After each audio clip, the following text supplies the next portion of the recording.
All right, that means we are live. So, good evening, everybody, and welcome to another episode of This Week Unloaded. We're up to 278 episodes. Holy cow. As usual, I am your host, Rich White, and there's been some craziness going on south of the border. I don't know if y'all heard about this or not, but looks like Mexico's on the brink of a civil war, folks. So, yeah. The State Department put out a travel warning and everything. Apparently, people are stranded in Puerto Vallarta, can't get to the airport, and they don't even know if the airport's open. And, uh, things are burning, cars in the streets burning, gas stations being set on fire, local Costco set on fire.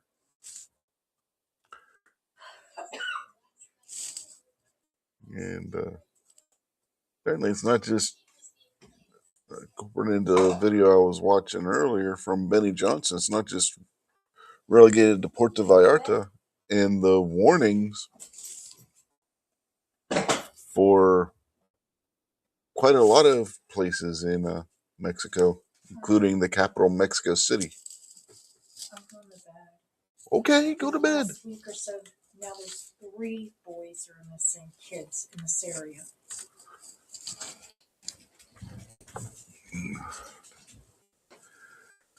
Yeah, I wasn't telling you guys to go to bed. Amy was telling me she was going to bed. She waits until the show starts to decide if she's going to tell me she's going to bed.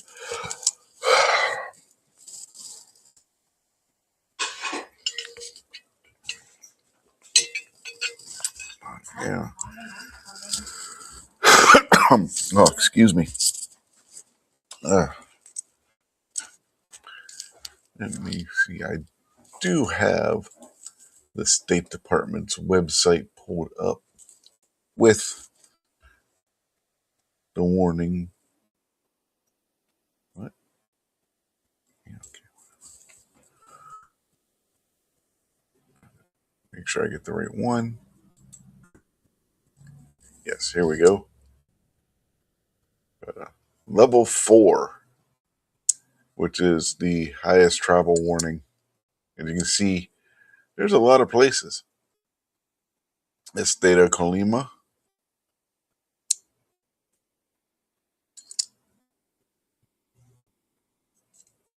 Again, a tourist area. Guadalajara is in that area.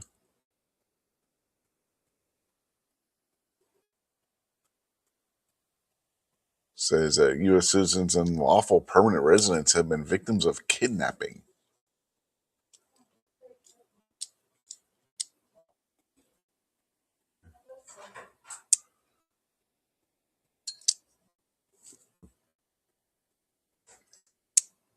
Anyway, level 4 means that the government's telling you do not go there. And if you are there, there's in any of these places, they're telling you don't leave your hotel or resort.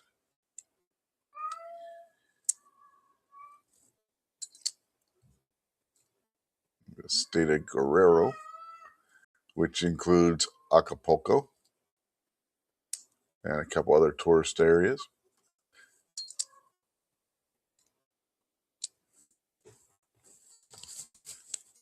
I'm seeing armed groups that are not the government, as in militarily armed groups, probably most likely the cartels.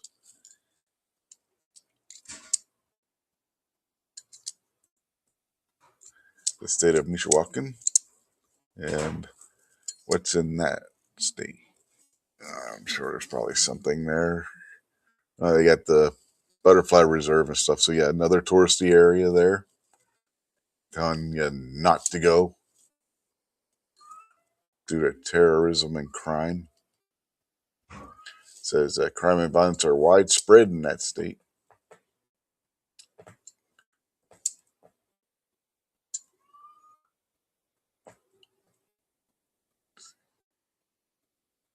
Sinaloa, they're saying not to go there. Another touristy area. The state of Tamaulipas. Again, we got terrorism, crime, and kidnapping.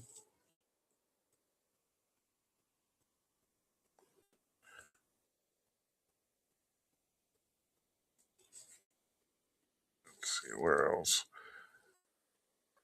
Matamoros.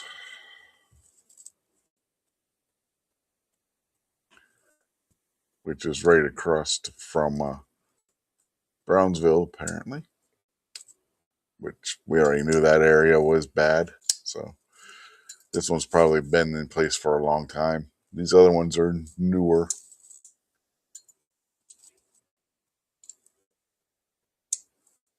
Nuevo Laredo. Again, Rio Grande area. So, yeah, we already knew that one was bad. Nuevo Progreso. Again, another area right across from Mexico.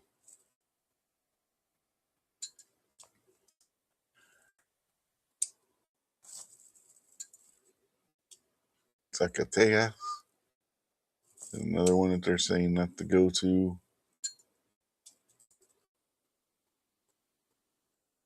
So, yeah.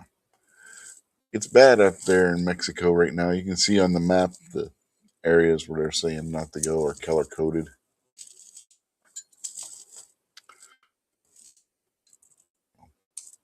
Yeah.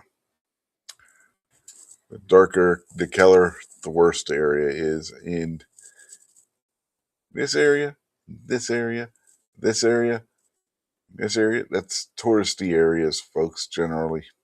And don't go there. That's what they're saying right now.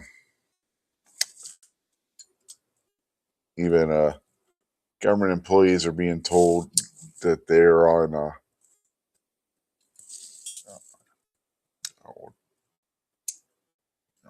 they got where they're not supposed to be out after a certain time and whatnot. So, yeah. And then he says one of his coworkers on Denny Bankley's Journey, by the way, on YouTube side, says that one of his coworkers had a cousin killed just across the border 3 weeks ago by the cartel. Lots of recent deaths of young people going across the border. They cut them in pieces and stuff them in trash bags. Yeah, Amy was telling me before she went to bed that they're now suspecting that reporter's mother, who was kidnapped, was probably taken to. They're thinking that she was taken to Mexico. So, yeah, it's a mess, man. It's a mess. But,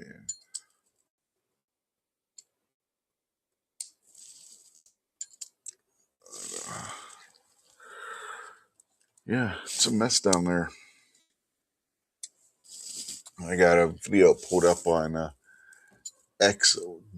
We can watch from an independent journalist who wants people to show the video because he wants the word to get out. So we're going to take a look at that here in a little bit.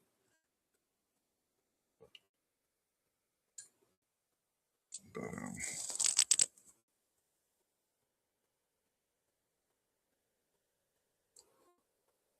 yeah, it's crazy. Yeah, there's what the hell's the word I'm looking for?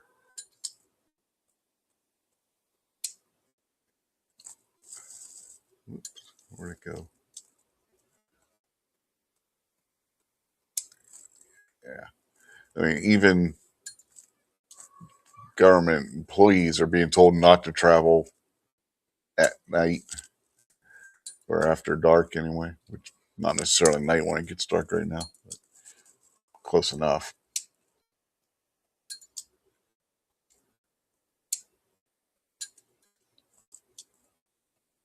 Yeah, it's crazy. They're telling them not to wave down. Taxis are there, well, on the streets. Yeah, and they're on curfews where they have to, like I said, they're on curfew where they got to be, where they're supposed to be back in their homes by a certain time. So yeah, and we're talking about the government employees. Some places the government employees are being told not even to travel within the state at all, just to stay where they're at.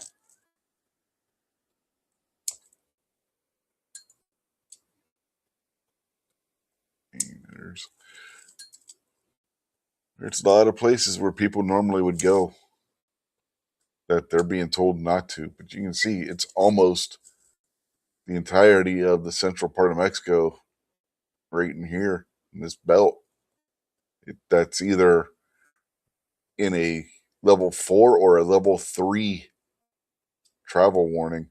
Just this part right here, and this little bitty part right here that are in the yellow. Which which one's yellow? I don't know.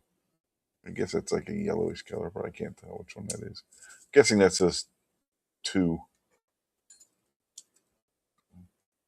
The only blue is down here in the Yucatan Peninsula, and that might be Guatemala at that point, or close to it. So that's it.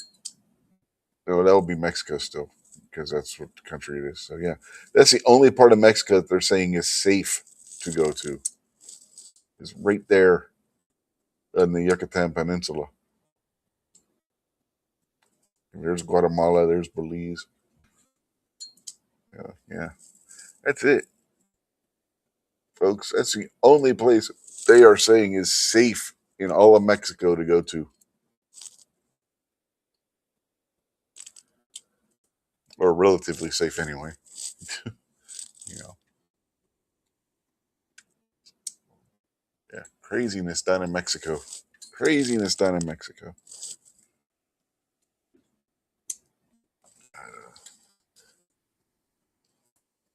And why is that important? Well, there's 3 main countries at the U.S. borders.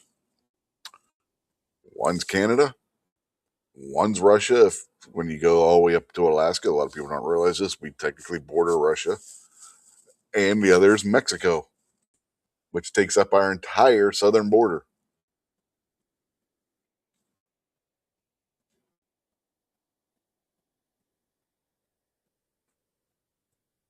Then he says he's supposed to go to Mexico in May, may have to reconsider. Supposed to go again in December, but to Cancun. We will see how things work out. Glad I have travel insurance. Yeah, right now, I wouldn't be making any plans to go to Mexico. not even to the it's not even to the tourist areas. I mean, if they're attacking Puerto Vallarta, which is a large tourist destination, things aren't good. Yeah, Chris from the 740 is out there on the YouTube side. Yeah, I might want to say hello to the folks that are out there on the YouTube side while I'm at it. First in was Ron 2A Matters. Next, we had Tactical FUD, even in Buck. Then the aforementioned Denny's Plant Based Journey. And now Chris from the 740. So that's who we got on the YouTube side. Says we don't have anybody right now on X and one on Rumble. Yeah. But yeah, we can play. I can play this in video and not have to worry about a strike because he states right in the video he wants people to share this video. So we're going to go ahead and watch this. It's about 5 minutes long. So, but he's down there in Puerto Vallarta. His name's Dan Dix. He's a independent journalist who was down there for a conference when all this broke out. So, yeah, craziness. Let's do that.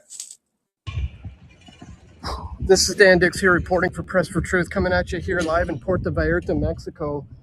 Just had the military driving past me, and as I understand it, I should not be around anywhere where the police or the... You guys hear it okay? Sound coming through? Until I paused it anyway. As I hear back from y'all, I'll restart the video. Yeah. Cabo, I believe, was in the yellow. I still have the page picked up. I can check. Yeah, Cabo is in the 3 as well. So, yeah, you might want to avoid going there too.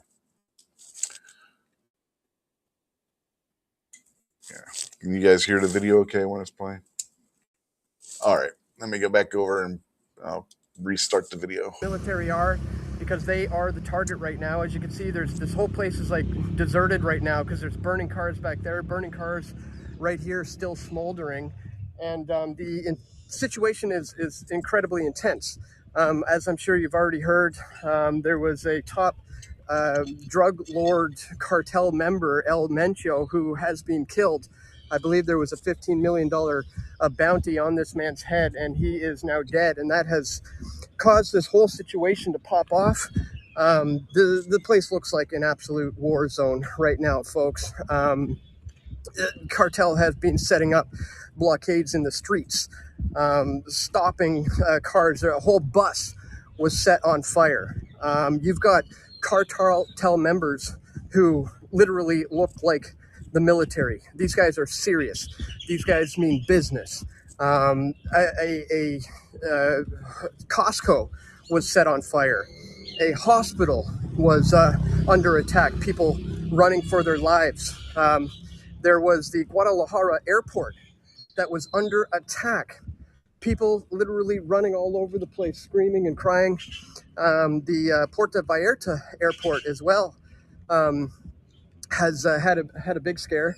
A lot of people were evacuated on the tarmac. Had to run out on the runway to get away from the intense situation. And it seems like it's not about to slow down anytime soon. As I understand it, the cartel have announced that they are going to be entering private homes and potentially hotel resorts at 5 p.m. Our time if their demands are not met. So this thing could be just the beginning of what we're seeing here. I mean, the situation is so intense. I've been doing reports from my resort where there was just smoke surrounding all over the place, cars being lit on fire everywhere.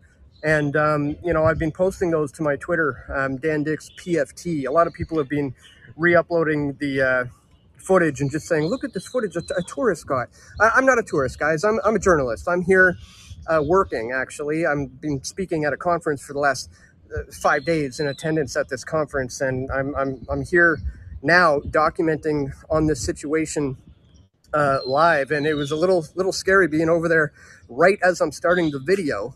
I had military rolling up on me, and as I understand it, that could often be cartel members. And if it's not, these guys are the guys who are being targeted by the cartel members. So very, very intense situation popping off right here. As I said, go to my Twitter if you want to keep up to date with my my reports on this, Dan Dix PFT. I don't really care if people re-up the footage and get it out, without credit to me. The most important thing is we get the word out about what's happening here, and that the situation is pretty dire. I mean, people are dying. It's rather intense. It's rather scary. I'm not sure if I'm going to be able to fly home tomorrow. I'm supposed to get on a plane, but as I understand it, the airports are currently shut down. So that may still be the situation tomorrow. So stay tuned for my coverage. I might be stuck here for a little while. If you guys want to support me, go to pressfortruth.com. presfortruth.ca. Make sure you follow me on all the major platforms that I'm posting on. And if you want to financially support my efforts to cover this, you can go to presfortruth.ca/donate. But again, the most important thing right now is just to share this information. You're not going to get a lot of this probably from the mainstream media, and I'm here on the grounds. So I will do my best to bring you the truth of what's happening here. So just wanted to give you this quick little update, guys. Stay tuned for more. This is Dan Dix reporting for Press for Truth. Yeah. Now, I don't know if, like he was saying, the 5 o'clock deadline, that's obviously come and gone by now. I'm going to kill that damn cat if he doesn't shut up. But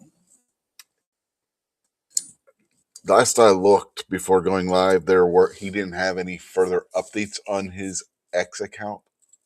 So, don't know what's going on there. If anything happened with that thread or not. I'd go over here and look, see what he's got on, if there's anything new on the situation.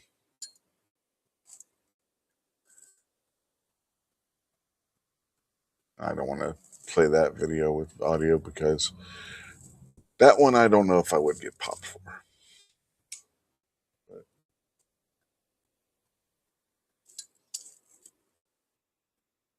But yeah, nothing that he's posted recent. Because that was 5 hours ago that he posted that video.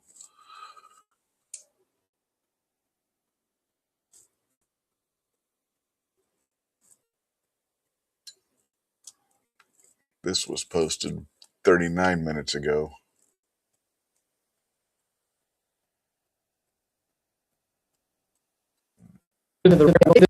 Well, earlier today, this was supposed to be my first day to actually enjoy the beach after working for the last 5 days. But unfortunately, what I walked out to was just a scene of absolute mayhem. There was black smoke everywhere, to the left of me, to the right of me, behind me, multiple cars being torched in the streets, cartels setting up roadblocks, setting buses on fire. Some people who attended the conference I was at had their taxi cab taken over, the driver murdered in front of them, all their luggage burnt up in the car, including their passports.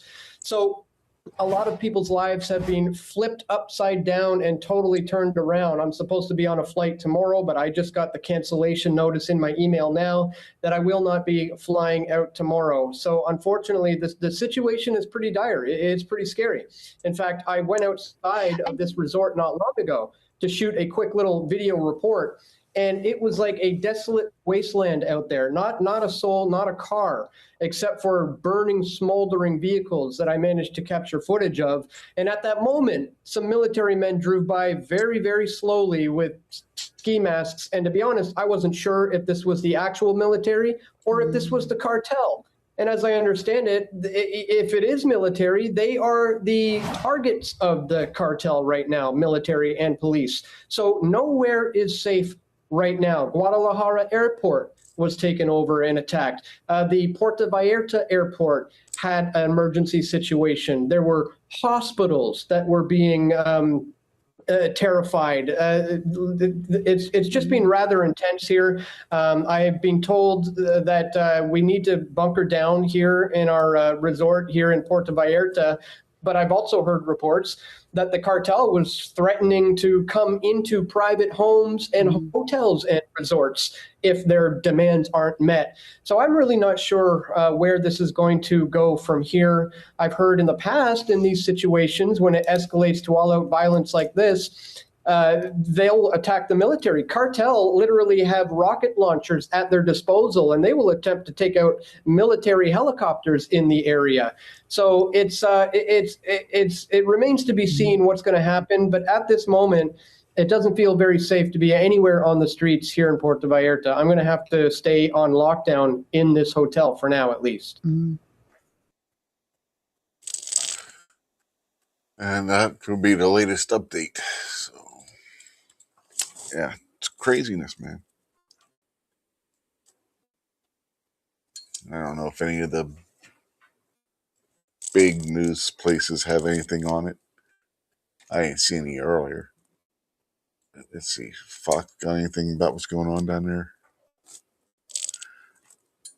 Yeah, they do.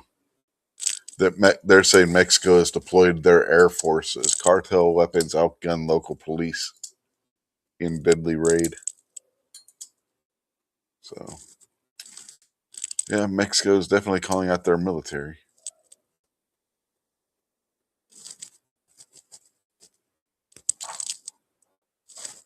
And while this is going on, you got the Northeast getting nailed with a excuse me, oh, blizzard. Yeah, we might not see Vanessa Kitty pop in here tonight because she's in the path of that blizzard. It's supposed to be causing power outages and a whole bunch of problems.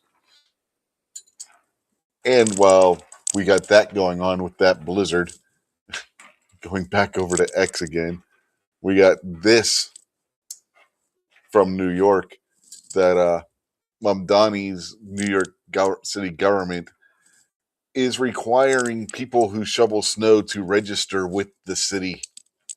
And to register, you have to provide 2 passport photos, 2 original forms of IDs, plus copies of those IDs, and a social security card. So, in other words, the city of New York under Mamdani wants more stringent identification than they have for voting, just to shovel snow. What if you're a kid and you want to make a couple extra bucks so you can go buy the toy you've been looking at or the video game you've been looking at?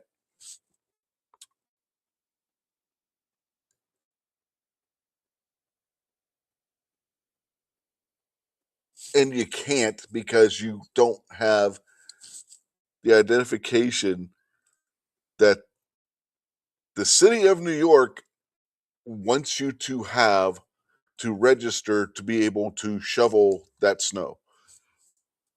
I know when I was younger, some of you probably the same thing, would get your dad's snow shovel, stepdad's snow shovel, whatever,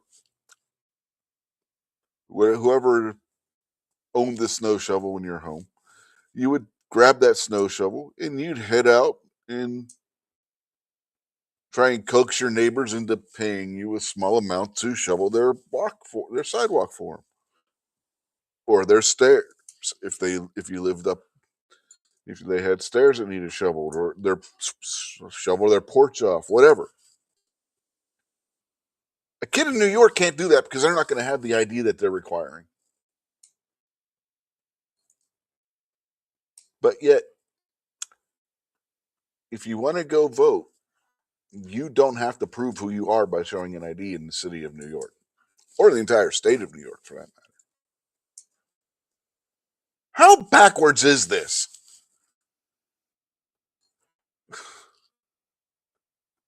You can't shovel snow because you don't have ID, but you can vote without it. Come on in, come in and vote. We don't care if you have ID. Put that snow shovel down. You don't have an identification. Am I the only one who sees the insanity here?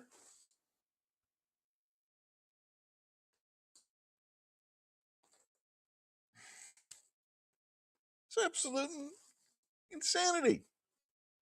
No, you don't have to have an ID to vote, but you damn sure better have one, at least 2 plus 2 passport photos and a social security card if you want to shovel that damn snow. You know,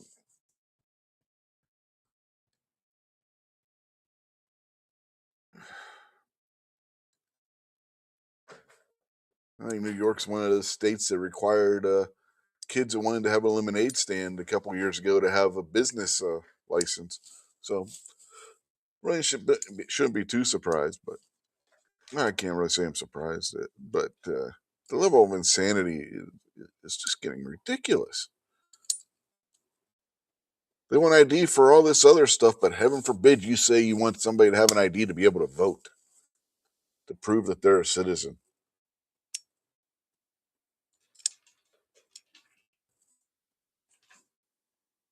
Then he says that's when you tell your kid to do it for free, and when they ask how much it is, say no charge, but we do take donations.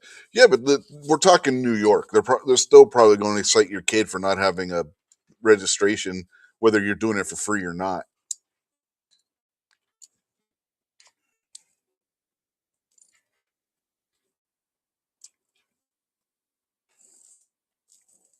Yeah.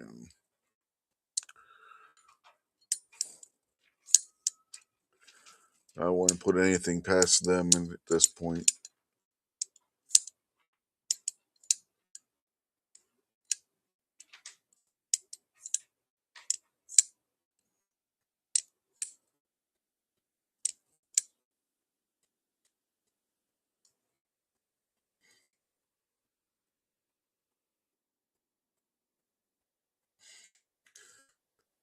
It's just a crazy situation. Then he says, yeah, that's probably true. Yeah.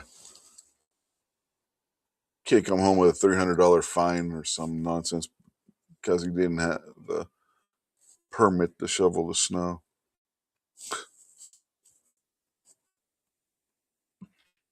How many people do they honestly think are going to go and get and register to be able to shovel snow? You got to have a permit and register to shovel your own sidewalk?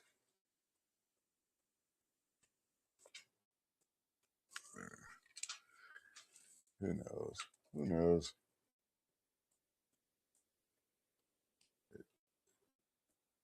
It's New York, so who knows?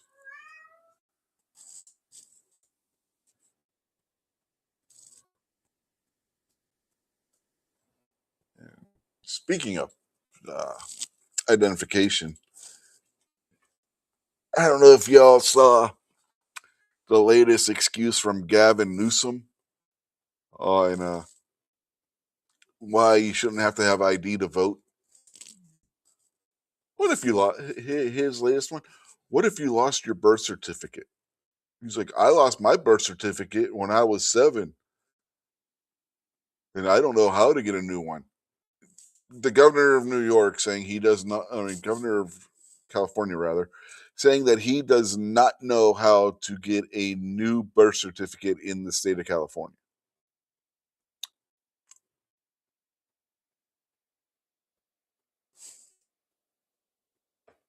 I don't know about you folks, but I'm calling bullshit on that. Jesus. The guy has a driver's license, so he had to have found a way to get his birth certificate at some point if he lost it when he was 7.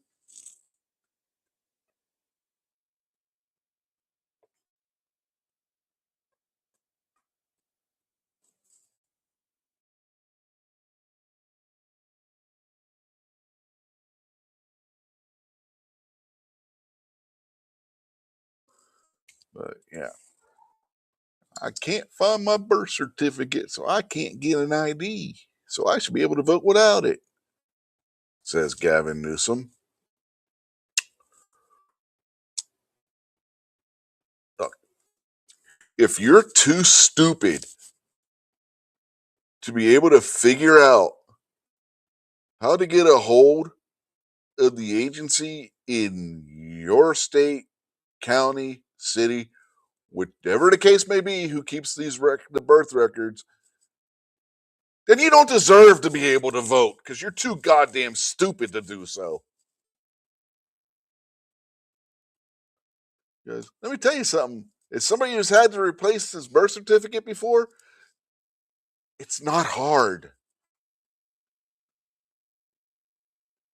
It's not hard at all to figure out what agency keeps track of that.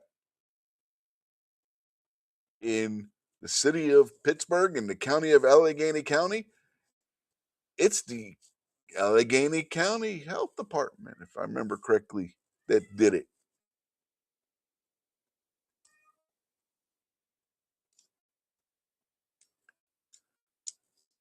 Then he says, all these people claiming to not have IDs are full of it. They have to show ID to cash their checks, have a bank account, get utilities, etc. It depends on where you live. Here in West Virginia, to get the gas turned on here, well, no, we just transferred. The gas turned on when we were living at the townhouses, which we were on the same bill now. We did not have to show ID to get the gas turned on. We didn't have to show ID to get the cable turned on. We've had the electric account for so long, I don't remember if they required ID or not, to be perfectly honest with you. But I know the gas company didn't, cable company didn't. So you don't always have to with utilities. Bank account, you do. Who's cashing checks anymore? That's usually direct deposit, which goes back to having to have a bank account. But there are places that will cash if you actually have a paper check, there are places that will cash them without having a photo ID. Not many, but there are. If you take your check to your bank, which you have to have an ID to open that account anyway, they're not going to ask you for an ID to cash the check. So, yeah, I mean, there are places, like I said, that are less than, well, they're above board, but barely, that will cash a check without an ID. Like, I've seen it happen. So, but to open a bank account, yeah, you most certainly need an ID to open up a bank account. You need an ID to get a welfare account. You go to your local DHHR, Department of Health and Human Resources, to open up a welfare account. You better have some form of ID, or they're going to turn you away. You're going to try to get a new Social Security card because you lost your Social Security card and you go to the Social Security office. You better have an ID or they're not going to give you the time of day.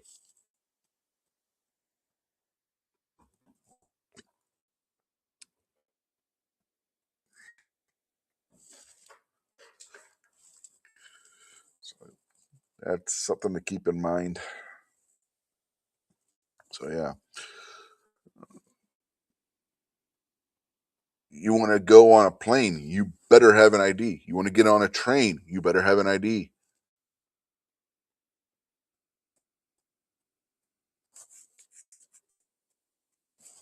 So, yeah.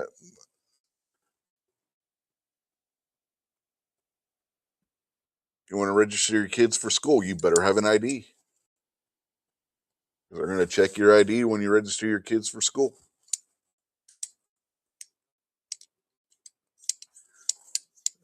There's so many different things besides voting that you need an ID for, but somehow people can't get an ID to vote, but they can get an ID to get welfare. Hell, some states' welfare issues you a state-issued identification card.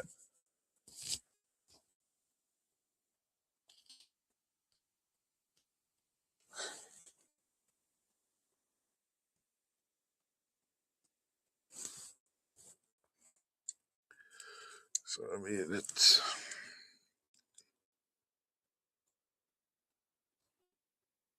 ridiculous, the excuses that they try using, and yet when anybody applies simple logic to their excuse for why people don't have an ID or don't have an ID, why they can't get or don't have, they all fall apart. They all fall apart. I mean, California is a state that's issuing illegal aliens IDs. If an illegal alien can get a goddamn ID, somebody who's here legally sure as hell can in that state.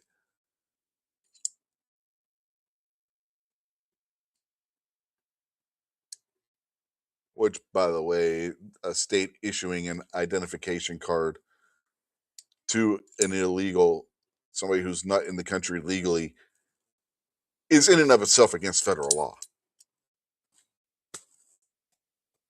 So that illegal alien does not legally have an identification card from that state.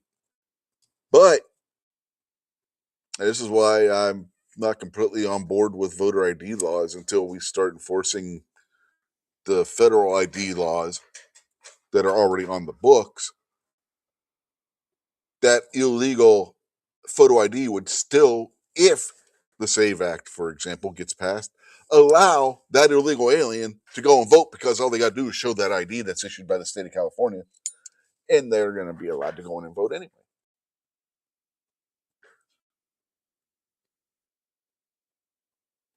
Which totally defeats the purpose of the SAVE Act in the first place.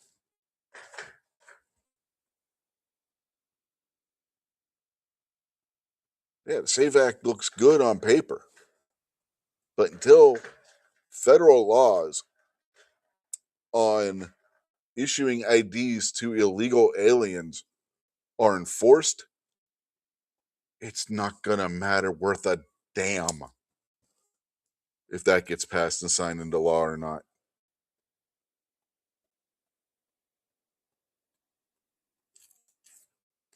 Because the states where we would really need voter ID are the ones that are issuing illegals IDs anyway. California, New York, Connecticut, Michigan, Virginia, you name Maryland, you name the blue state. Yeah, whether we like it or not, right now, Virginia is a blue state. They're issuing illegal aliens IDs. They don't specify on that ID that they're an illegal. So they're going to walk right into the voter booth with their voter location and wherever voting precinct they live, flash their state issued identification card, whether it's a driver's license or a state issued ID, and be shown right to the voting booth. No one's going to stop them. They meet the qualification of the SAVE Act. They have a photo ID issued by the state in which they live.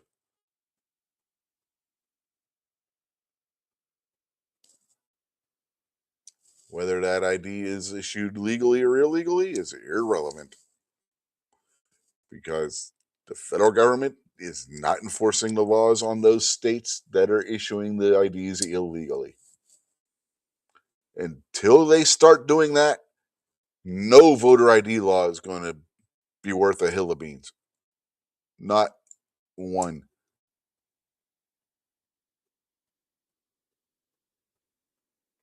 That's just the way it is. That's probably going to piss some people off, but yeah, I really don't care if the SAVE Act gets passed at this point, because the law that needs to be enforced to make the SAVE Act have any teeth is not being enforced.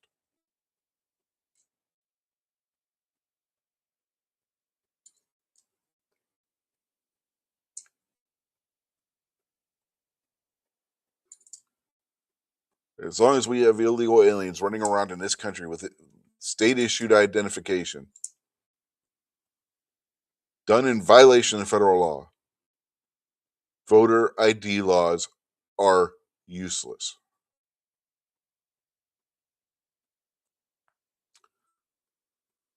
Because again, those IDs issued to the illegal aliens do not specify that they're in the country illegally.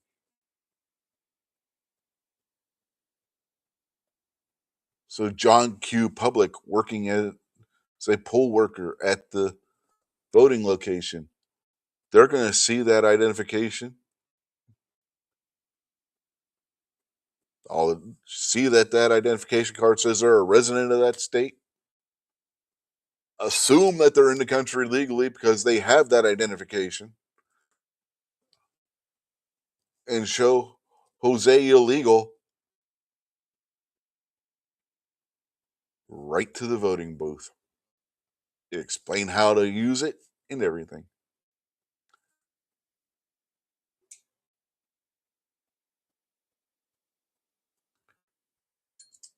And that's if the SAVE Act gets passed.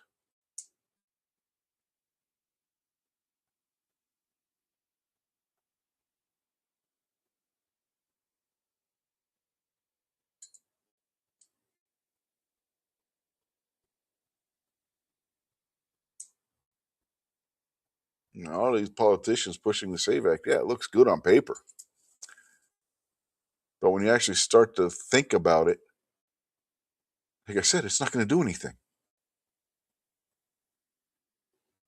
Again, because we have illegal being issued IDs by states in violation of already standing federal law. Hell, we have states illegally issuing illegal aliens freaking CDLs. People who can't even read goddamn road signs. We've been over this before on this show.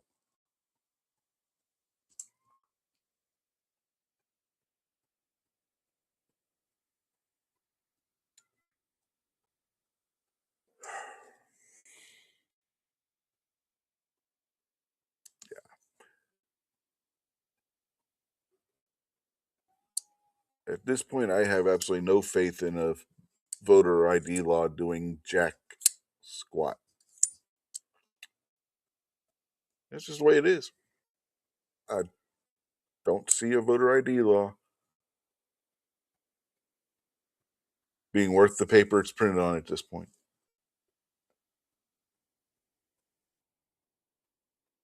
Again, because we have states out there flaunting federal law and saying, haha, you can't do anything about it. And the federal government's not doing anything about it.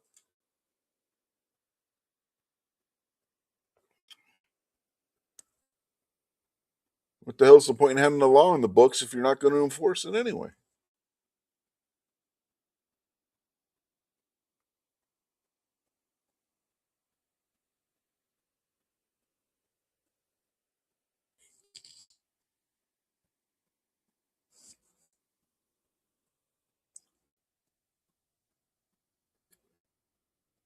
Hopefully, with everything that's going on in Mexico right now, hopefully the border is as secured as what the Trump administration is saying, and we're going to have a hell of a lot more of them crying across the border.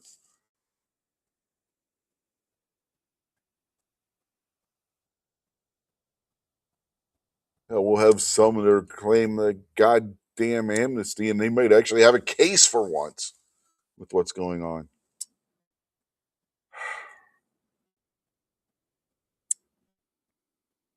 That's why the situation in Mexico right now, that's going on right now, is important to keep an eye on.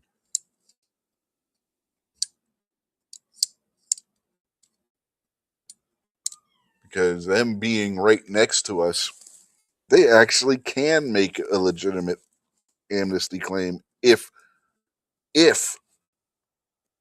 situation gets worse. Then we'll have a whole bunch of Mexicans coming across that border legally if they're granted amnesty. Shut up, cat!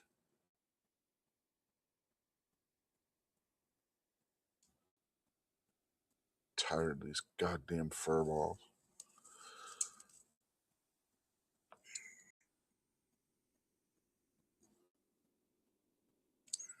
Yeah. It's absolutely insane what's going on.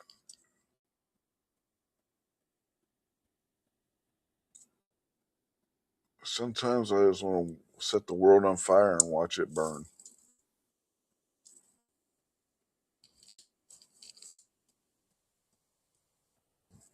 Then he says, with that violence just 3 hours from him, he would expect to see many people try to cross the border tonight in the cover of darkness. Yeah, that's my point. With things getting even worse in Mexico, because we're starting to see the violence not just in the towns that we know the cartels control right along the border, across, like I was saying, across from Brownsville and other places in Texas. When you on the other side of the Rio Grande from Texas. You're now starting to see it in the tourist areas. The tourist areas were always,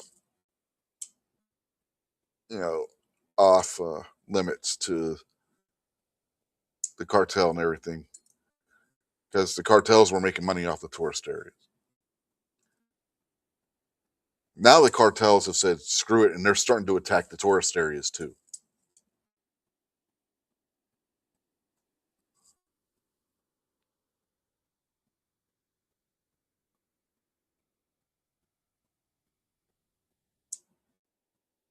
Yeah, you got what I meant. You got that, Foss.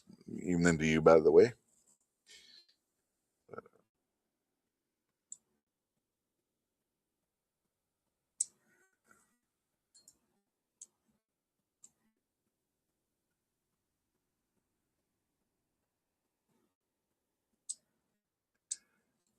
But yeah,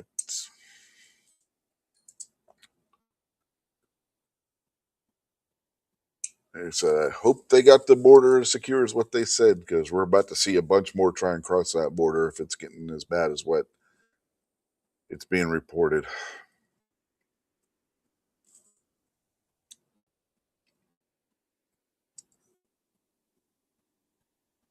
When you have a reporter like that who has played 2 videos of saying that he can't tell the difference between the actual Mexican military and what is cartel paramilitary, that's not a good situation. That is not a good situation at all.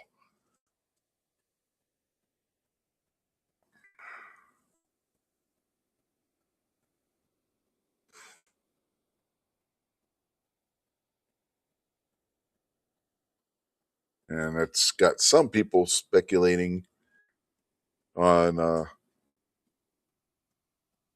if we're going to take any action about it. We're being the United States, for those who don't know. If you can't figure it out from my background here, picture here.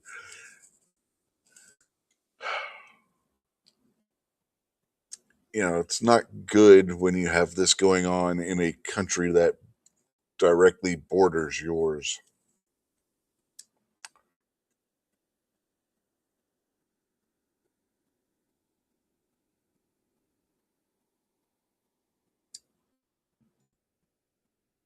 Will the Trump administration take action? Who knows?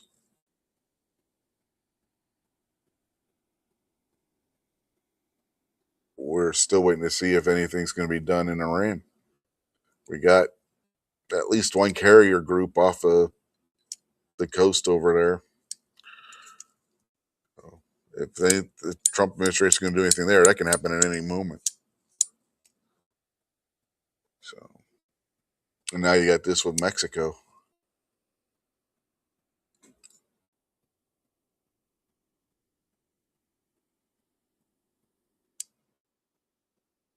Because Mexican authorities killed one of their high ups in the one cartel. Might even have been the head of the cartel. I don't recall. Yeah. It's getting crazy. And Denny says we are so close to a war in Iran for sure. Yeah.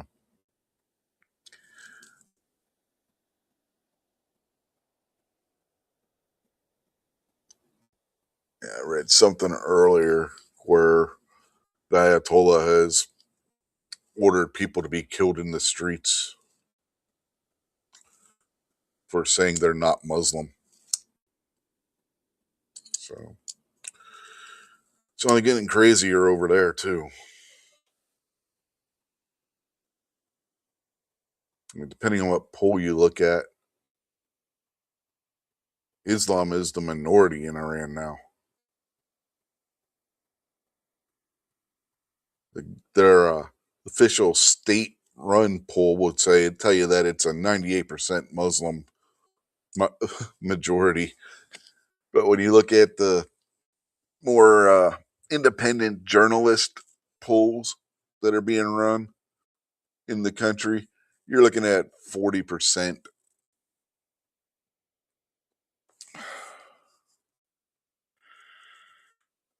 So it's getting crazy over there. It's getting crazy in Mexico.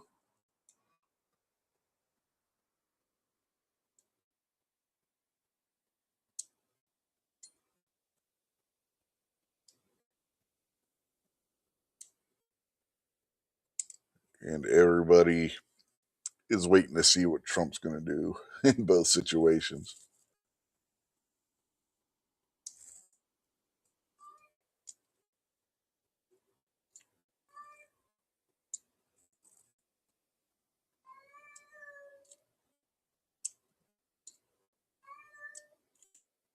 Then he says Russia keeps pushing, Iran keeps pushing, and so on. Probably a dozen hotspots around the globe, and this could kick off anytime.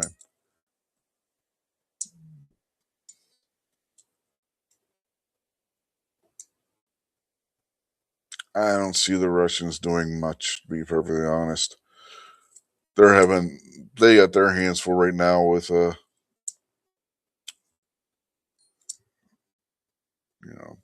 situation over there that they're dealing with already. I don't think they're gonna want to get into a shooting war with the U.S. anytime soon. The people talk about the Chinese too. The Chinese are too dependent on the U.S. when it comes to their economy.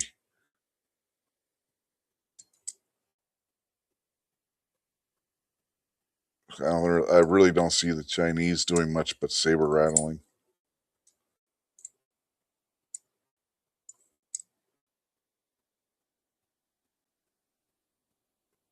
Yeah, Russia, they got their hands full right now with the Ukraine situation, which I will reiterate, I don't give a damn about. I don't care if the Ukrainians win. I don't care if the Russians win. Neither one are the good guys, and I don't care what happens to either one of them. Got Steven Sheets joining in out there on the YouTube side. Evening, Steven. By the way, Guns and Barbecue also popped in on the YouTube side.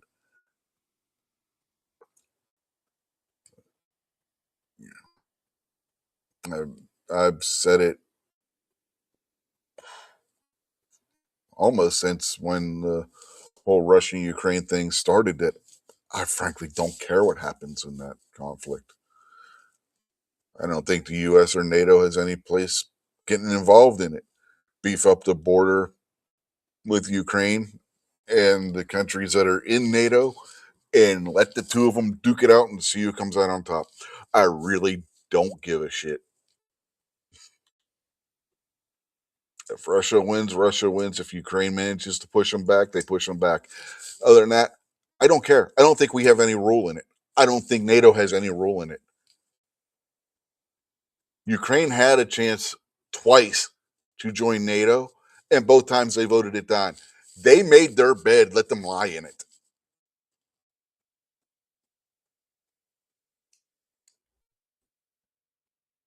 Then he says, agreed.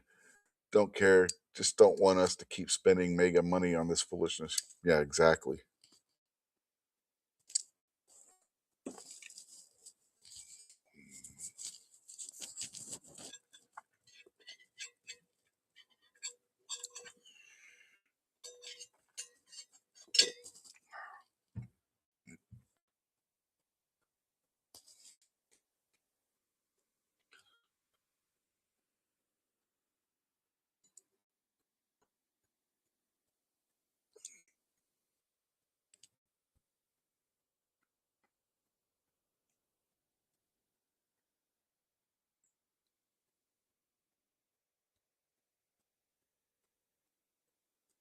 Then he says, certainly don't want us sending troops. No.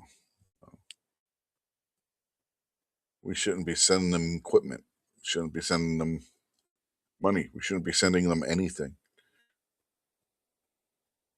If anything, activate the troops in Germany to help Poland secure its border with Ukraine.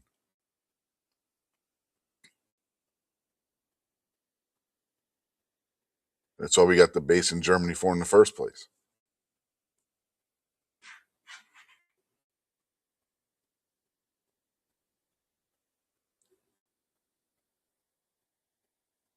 Make it not worth the effort of the Russians or the Ukrainians to try and cross that Polish border.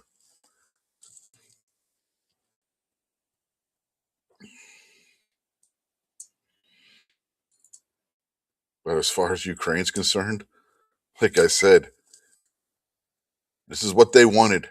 They didn't want in NATO.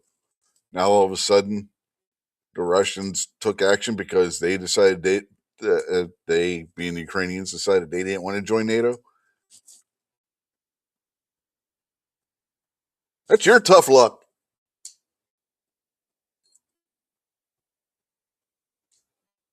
That was your decision.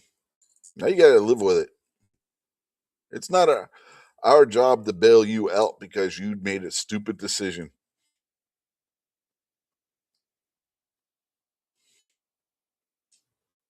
Twice, I might add. You made that stupid decision.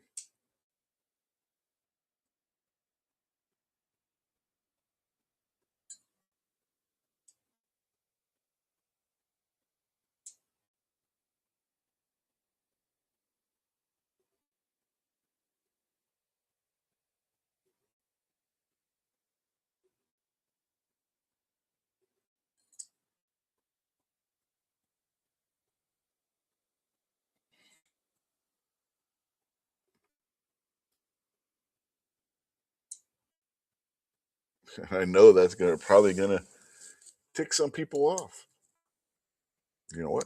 I don't care. I do not care.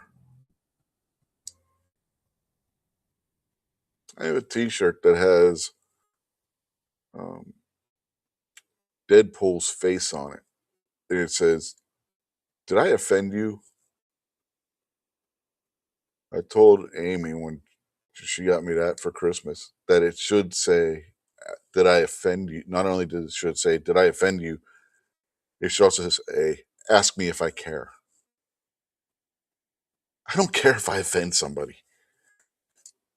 If I offended you, that's a you problem.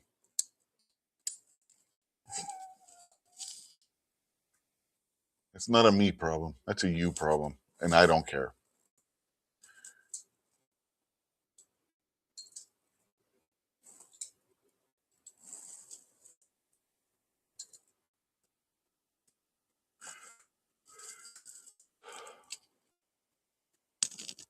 Anyway, what else is going on? We've been talking about this kind of thing for the last hour. Let's see, we got 2 watching on YouTube now, 3 watching on X, and the 1 random on Rumble, who I'm still not entirely convinced isn't just Rumble counting me. Nobody ever says anything over there, so I don't know. I don't think anybody's probably saying anything on X either, because nobody ever does.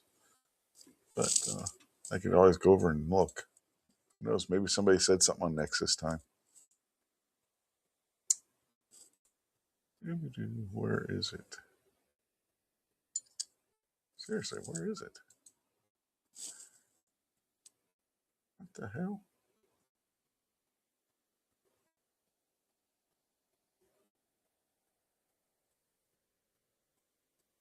No, it says we're live on X, but it's not showing up on my profile. What in the world?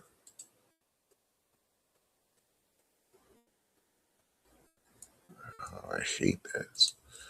I'm really getting tired of X lately. Let's see, is it over here?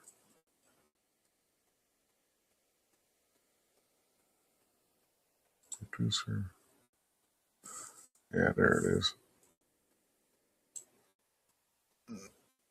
What in the? That's not what I wanted. No, I don't want to do that. What's it doing that? You gotta love X, seriously. For some reason, it's not showing up in my profile. Why is it saying only verified accounts can chat? What? I did not set it to that.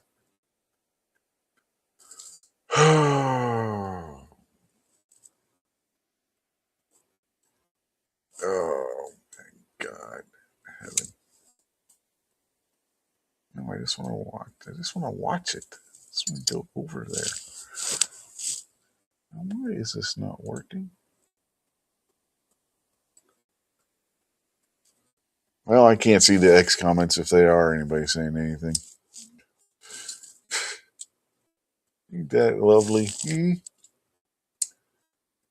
gotta love when things don't want to work the way they're supposed to. Makes things so much fun.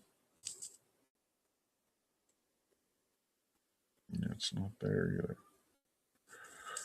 I don't know. I have no idea. Yeah, there we go. There we are. I can do that. Yay! I finally got it to where I could look at it. Woo-hoo. Am I live? Yeah, okay.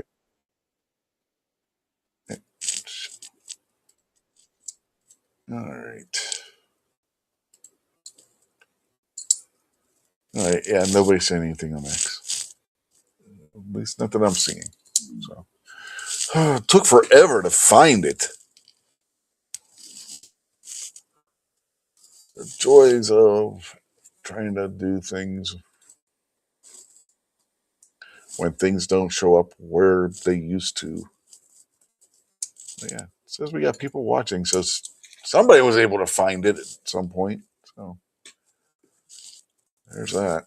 At least the 3 viewers, and there were 4 at one point, that were watching were able to find it. For some reason, it took me forever to find my own show.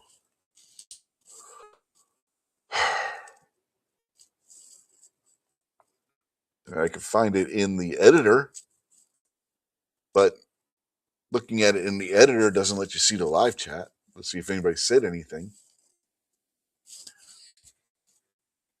X, you need to get your shit together. You really, really do.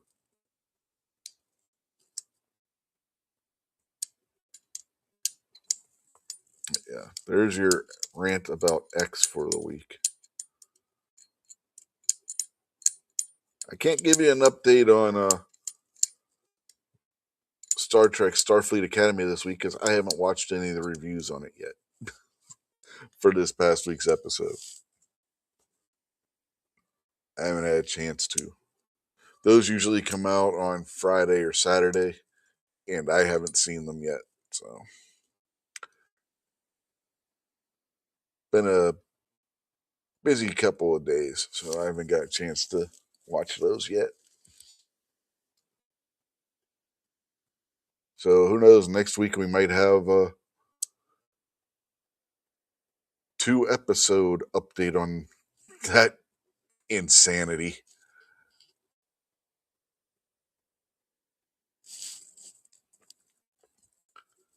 The show that makes you wonder why the hell they even bother at this point. Just cancel it now and get it over with. They're not even making it into the ratings for original shows, let alone all the streaming shows over the course of the week. They're getting beat out by things that went and were finished months ago. Yeah. I don't know if Fat Dumbass swallowed her comlink again. I don't know if gay Klingon Jackanapes has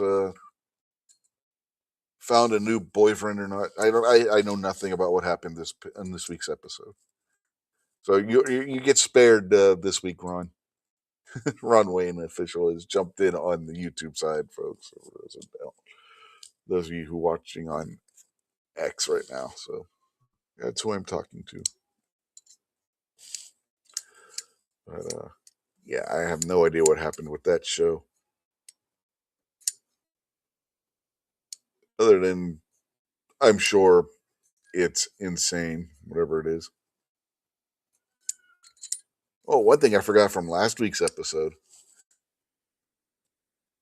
Remember how I said that the captain slash chancellor of Starfleet Academy walks around the ship not wearing shoes? And well, last week, apparently, she wore shoes in the episode, and they made a point of making sure you knew that she was wearing shoes because, according to the one review I watched, they kept showing her feet. Intentionally showing her feet, showing you that she was wearing shoes. So, again, nothing on that show makes any dang sense.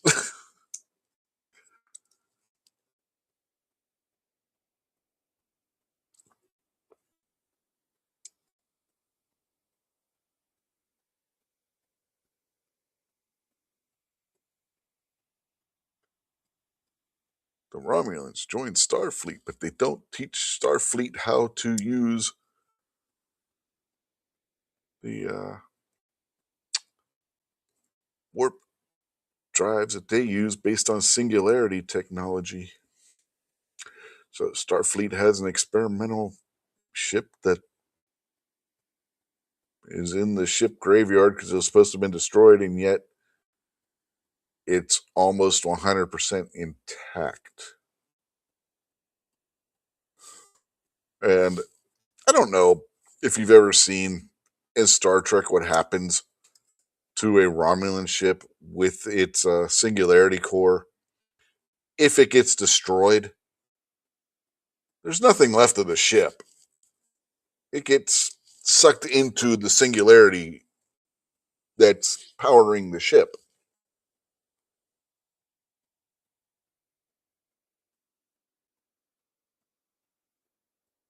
So, if this ship, is again going back to last week's episode, would have been destroyed, there would be nothing to put in the ship graveyard. Because what happens to the Romulan ships when they lose their ability to contain the singularity because the ship's being destroyed? Is going to happen to that Starfleet ship that's using a singularity too. Science doesn't change from one thing to another simply because one says Romulan and the other one says Starfleet.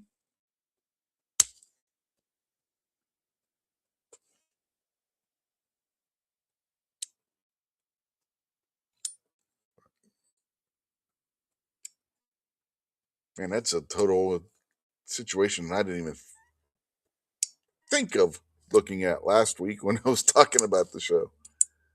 Yeah, it's sorry, Ron. I found another tangent to go on from last week's episode. Yeah, that's how crazy that show is, man. That's how crazy that show is, according to the reviews. Again, I haven't watched a single episode of it, and I don't plan on it. But the reviews are hilarious to watch. If you haven't watched any of the reviews on Star Trek Starfleet Academy yourself, you might want to. The reviews alone are worthwhile, are epic.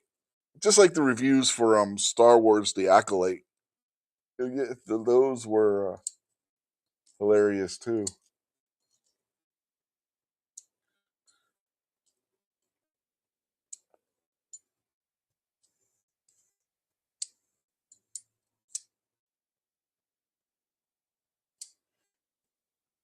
But remember, if you don't like the show, it's because you're a bunch of misogynist homophobes or some nonsense.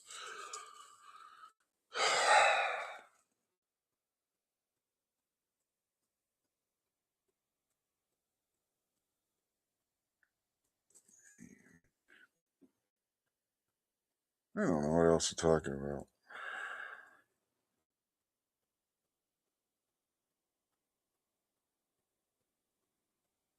What else has been going on? You got that massive blizzard hitting the Northeast. Skipped us this time. We got it as rain. It rained like crazy here the past 2 days. Got a little spattering of snow here and there today, but nothing major. Nothing that really laid and caused any issues. Yeah. Heck, 2 days ago we actually had a thunderstorm.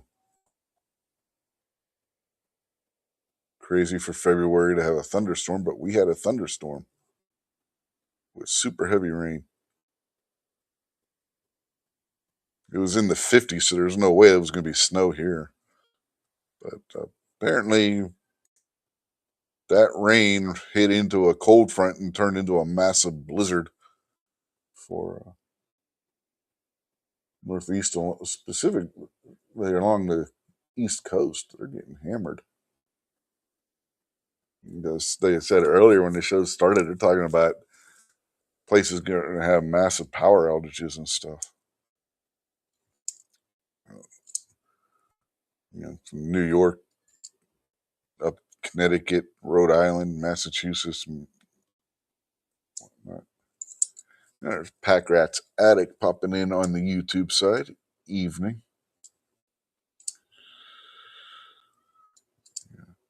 Yes, if the power outage thing is true, I'm not expecting to see Vanessa Kitty because she's going to be right in the path of that storm system. She's probably getting worse. The is probably getting hammered right now with snow. So usually we would have seen Vanessa pop in by now.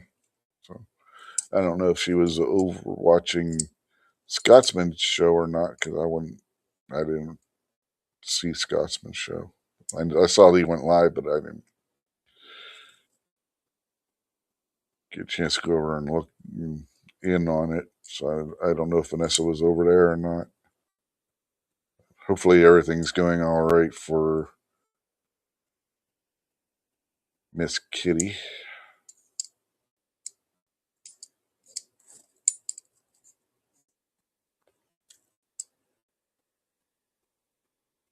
I don't know if Rob D, the New York Outcast, it is, if he's in the line of this storm path or not. So if he is, I hope everything's going all right for him as well.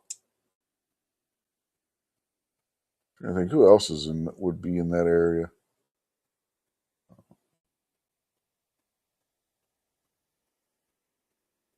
I know there's some other people, and I can't think of anybody right now.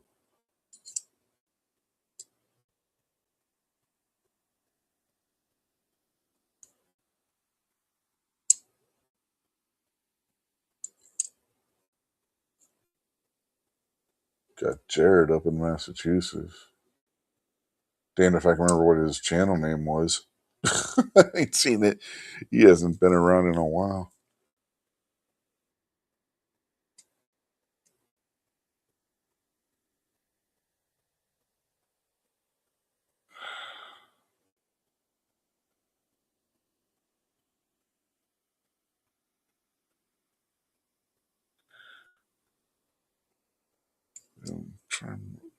Damn it. I know there's somebody else on. I'll remember when the show's over. Packrat says he's even closer to the border than what Benny is. Yeah, you're close to the bad area of the border too. This one, at least, you weren't from the last one. Packrat said, at least down south was safe from the storm. You weren't from the last one. You got hit with the last one. Half the country got hit with the last one. This one's just hitting the extreme northeast and going up the coast from the looks of it.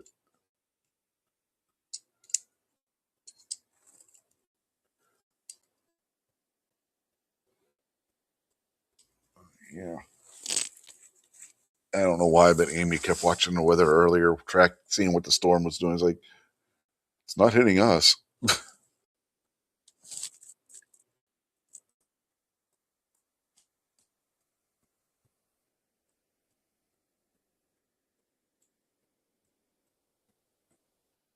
Let's see. What's going on with the storm? Go away. Oh, I don't know why I did that. No. Now what? Fine. Just do it. Fox is being stupid. Disable ads on Fox. I do, and it turns it back on again.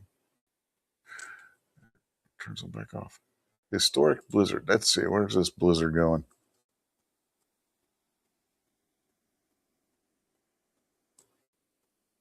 Yay, New York City banned all travel in the city.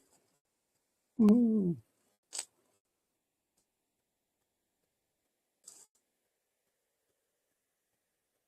They're calling it a bomb cyclone.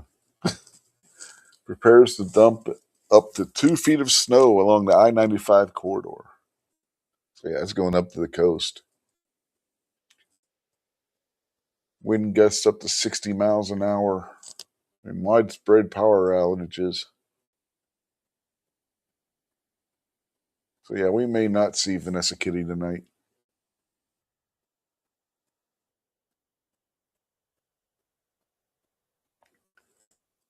JFK, LaGuardia, Newark, and Logan are all experiencing shutdown for a totally different reason than the ones in Mexico. 82% of tomorrow's flights out of JFK have been canceled. 91% out of LaGuardia, and Boston's Logan Airport has canceled 86%. This is tomorrow, not today, tomorrow. I'm sure all of the flights today have been canceled. In Washington, they're expecting 2 to 5 inches, so they'll be closed. Baltimore, 5 to 10 inches. I'm glad that we didn't have all that rain that we got the last 2 days running into the cold front that it's apparently hit into now. That's all I got to say. We just got rid of all our snow. Don't need more of it.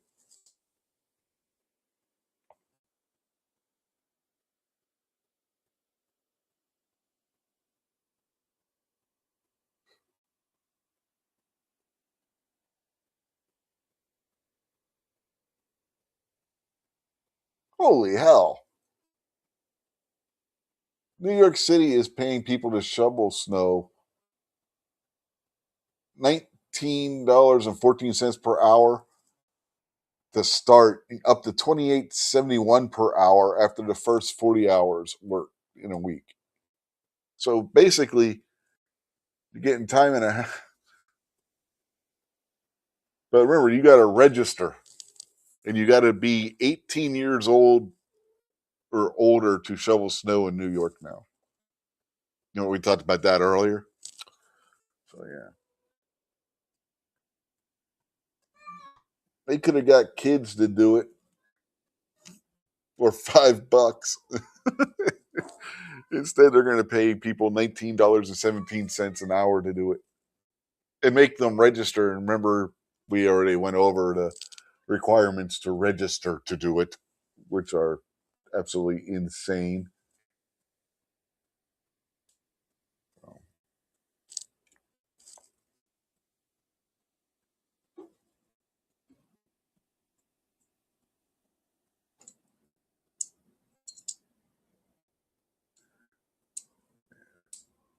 Ron Wayne says the Berg was able to get out just in time and get provisions right when it started.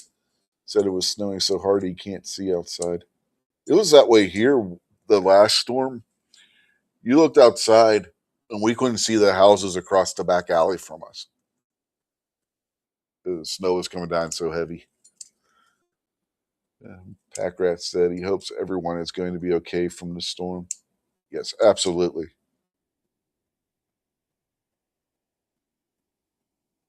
Absolutely.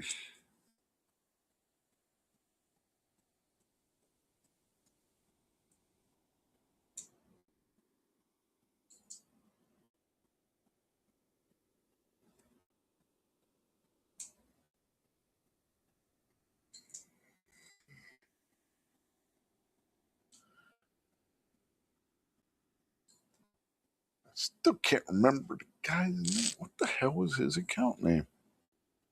Lives up in New Hampshire. What the hell was his account name?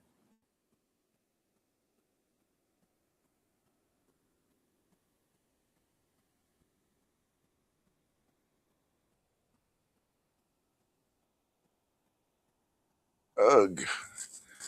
He was always on Gary. He used to be on regular on Gizzard show. What the hell? He'd come on my show too, for that matter. What the hell? I'll be damned if I can remember what his name was. It's something Productions now.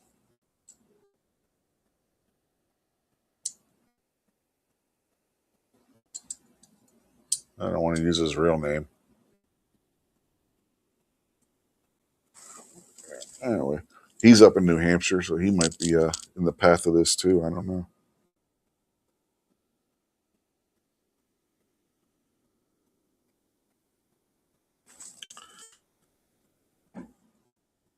No, not Rustic Rimfire. It was TP something or other. Were the initials. Damn it.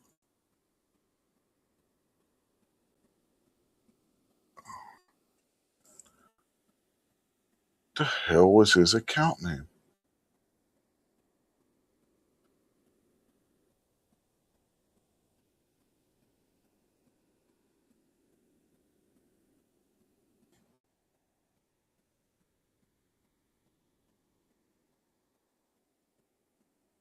Oh well.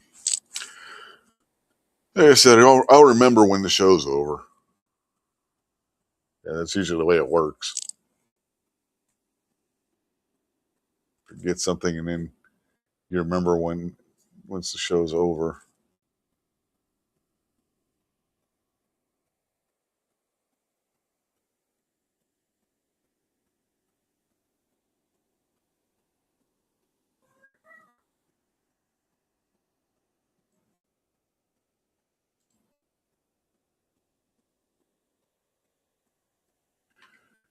Yeah.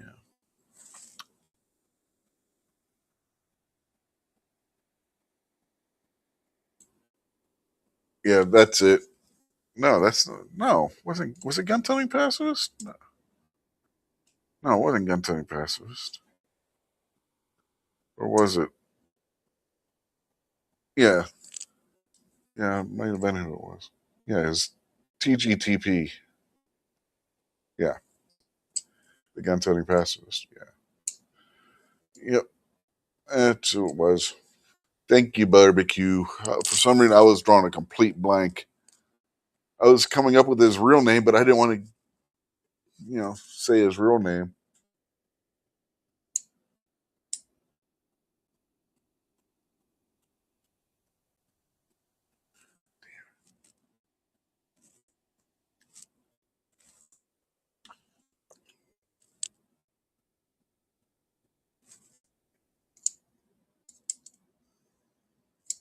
Yeah. Party says, "Was he loves triggers?" Yeah, and foreign women from a certain country. If you remember his gas station chant, his gas station comments with this one chick from the one gas station in his area. Uh,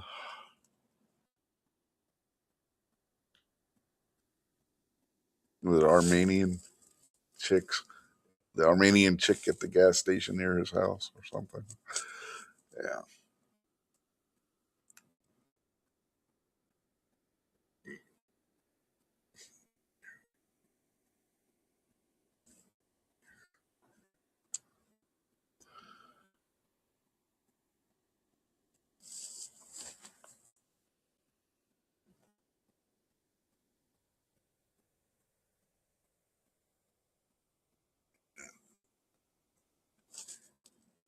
We've hit the hour and a half mark. I don't know how much longer the show's going to go tonight. I really don't have much else to talk about. Trying to think of stuff, and it's just like insanity. There's a bunch of insanity this weekend. Covered most of it already.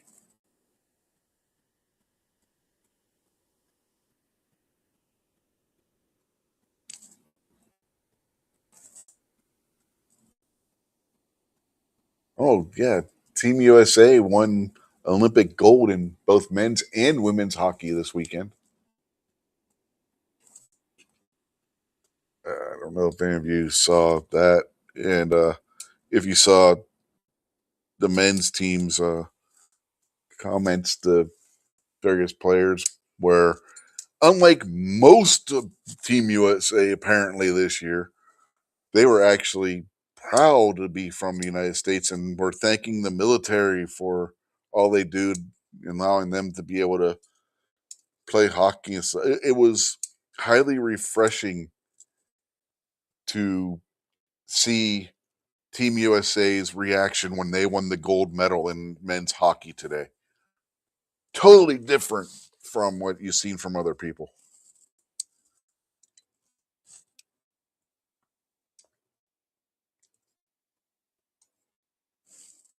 So, yeah, that was kind of cool to see their reaction. And they won it in overtime against Canada. First time, the last time the U.S. won gold medal in the men's Olympic hockey competition was the Miracle on Ice. It's been 46 years. They've been runner-up a couple of times, won a bronze once or twice, but this is the first time in 46 years that the U.S. men's team has won gold in hockey. And today was the 46th anniversary of Al Michaels' call of "Do you believe in miracles?" when Team USA beat the Soviet Union back in 1980. So it's kind of cool that they won gold on the anniversary of the "Do you believe in miracles?" call.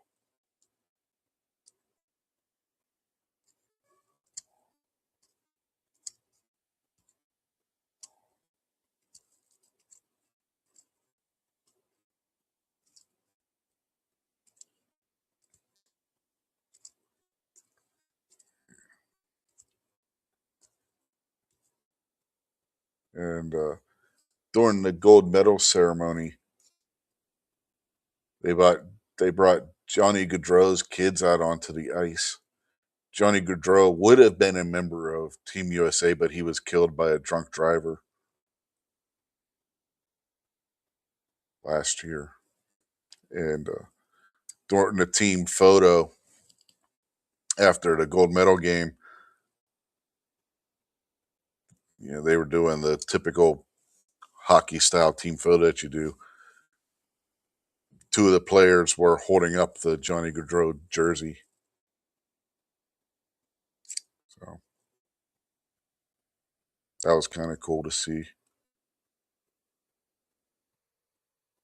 Johnny Gaudreau was an undersized guy who played his heart out and was one of the best hockey players in the world. Just through sheer hard work and determination. But he had his life cut short by a drunk driver.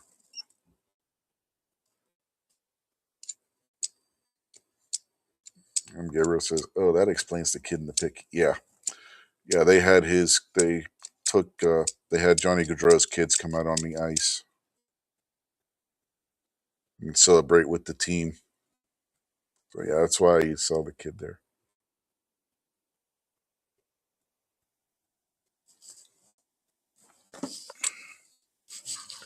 They invited his family to be there for the Olympics. his wife and kid wasn't going to go, but the players convinced her to go and take the kids, and then they win the gold medal and had them come out on the ice with them. That was cool. That was cool.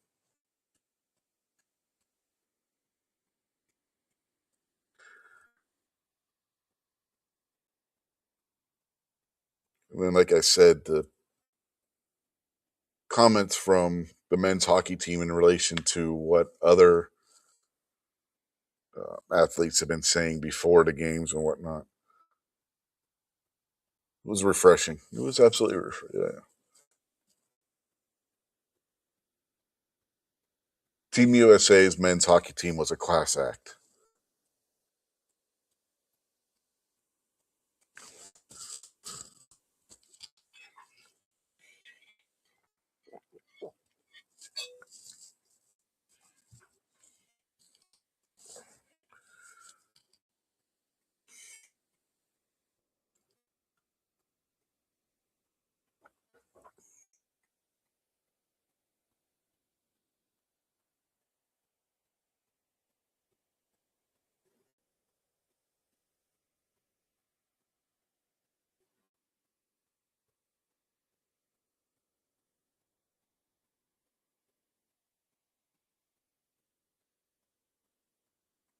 And like I said yesterday, the women's hockey team won gold as well, which marks the first time that both the men's and women's hockey teams have won gold medal in the same Olympics too.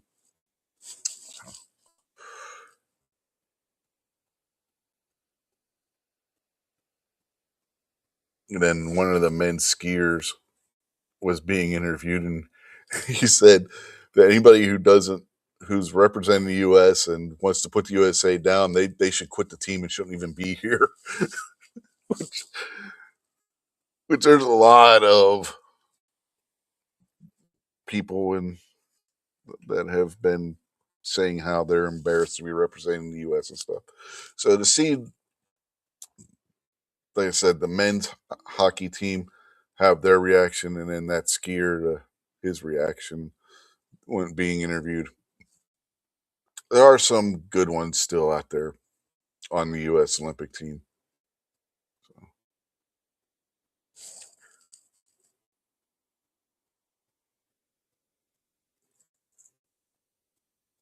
Packrat said Cash called Trump from the Team USA locker room so he could congratulate them in person.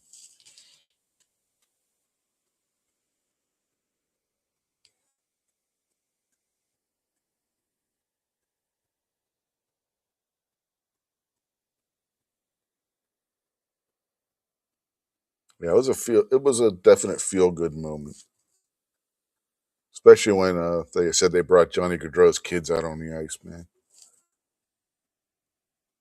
uh,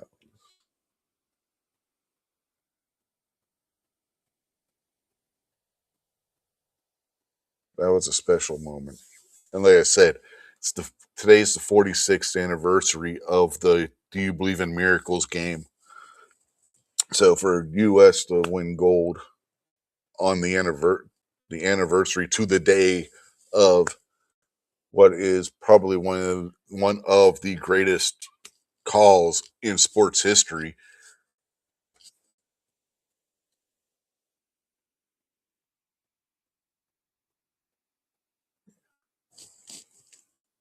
It's just a cool day in the Olympics, man. Cool day at the Olympics.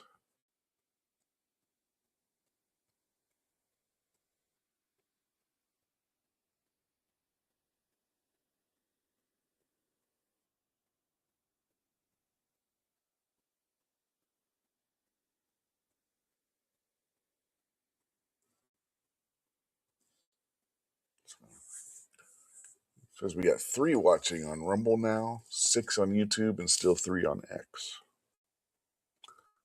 So what else? What else? I don't know. I don't know what else to talk about now.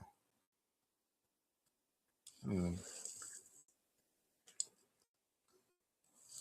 if there's anything.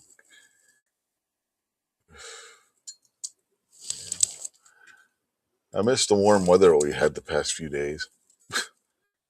It got cold again. It's been in the 50s and 60s this week. This past week, I should say. But yeah. Nope. It's got to get cold again. Sucks. I am not a cold weather person, and yet I live in one of the states with some of the coldest weather.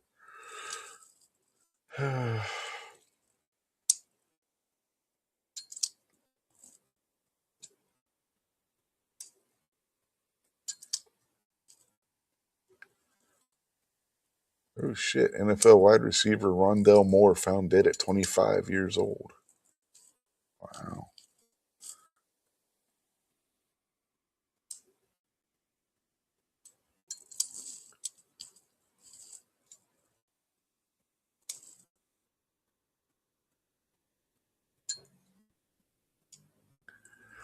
Floyd County Coroner Matthew Tomlin did not share additional details on the circumstances of Moore's death, but said there was no threat to the public and an autopsy would be conducted Sunday. Hmm.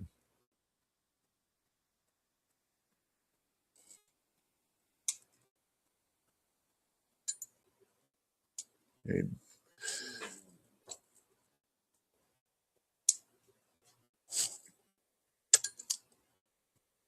don't want to speculate, but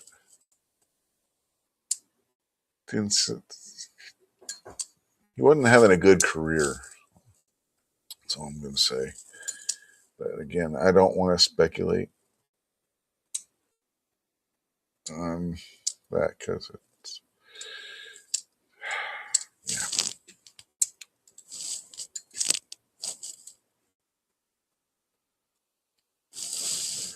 Hey, look, Gizzard's out there. Woohoo. He said this is exciting. Isn't it just?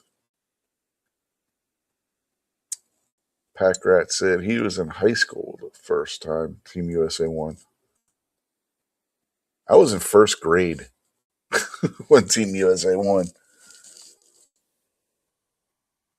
Right? No. Yeah. Yeah, I would have been in first grade.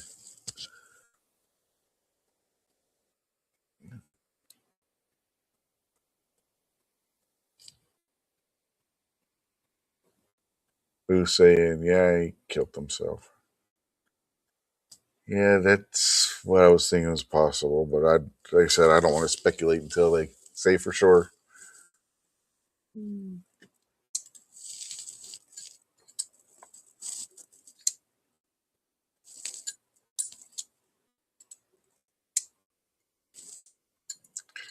But looking at what they was saying, the article was saying about his career and stuff, it's a strong possibility.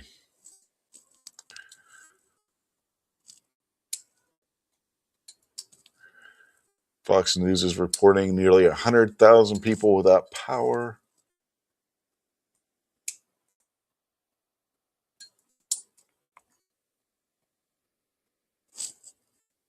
Again, because of the storm.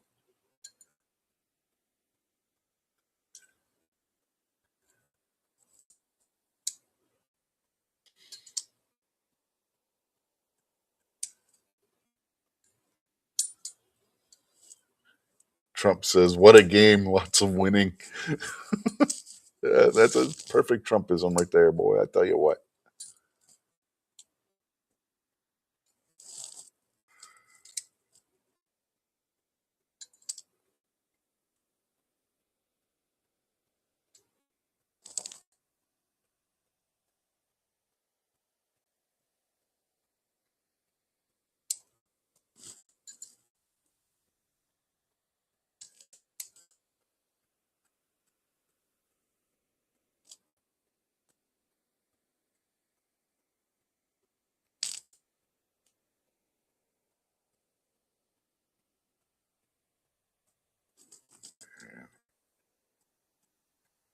Let's see what else is going on. Yeah, nothing much, really.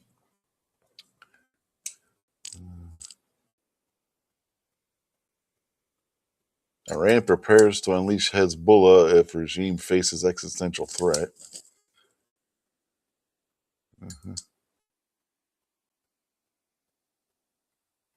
Chief Star reveals Rondell Moore sent him message hours before death. Yeah.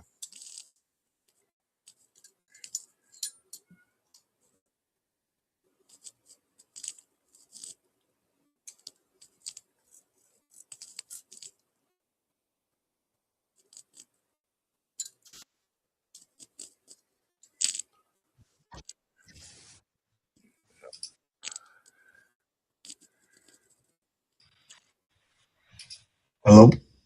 Hello. Yeah. What? What? What? What? I don't know. You were going to say something. What? I didn't know if you hear me or not. I said hello like 19 times I now. said hello.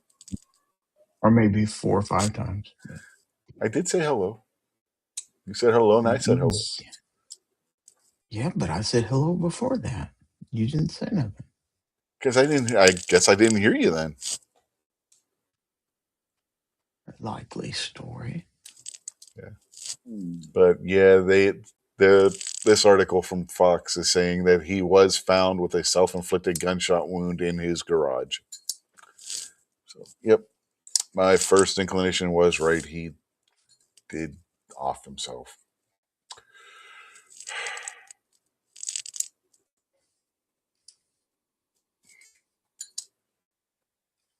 So did you get up and watch hockey this morning like a good American? No, I didn't actually see the game. Oh, for crying out loud. Man, there was It's no way I was.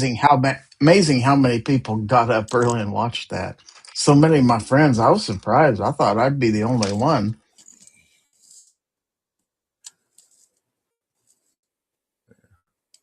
A lot of people were a little late getting ready for church. Yeah, there was no way I was getting up that early. Probably, well, then there's no probably about it. Absolutely best hockey game I ever saw. Better than the U.S. versus Russia in '80. Yeah. Way better hockey. Just constantly fast, puck moving, shots on goal. Oh my gosh. Tension. I mean, just all the way through it. Low scoring. Great, great goalie work.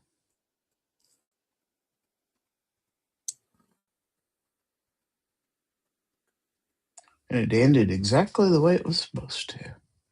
Mm-hmm. Oh, Mini Wayne's out there in the YouTube chat. Banzai! Did you see any of the highlights? Oh yeah, I've seen the highlights. And I And did saw the the gold dude medal who ceremony. scored the winning goal had basically gotten his teeth knocked out early. Yeah. Yeah, you could see that when they were interviewing him after the game. Blood's just like running out of And his mouth. yeah, unlike LeBron James, who would have flopped on the ground for an hour after something like that, he got right back in the Mm-hmm. game.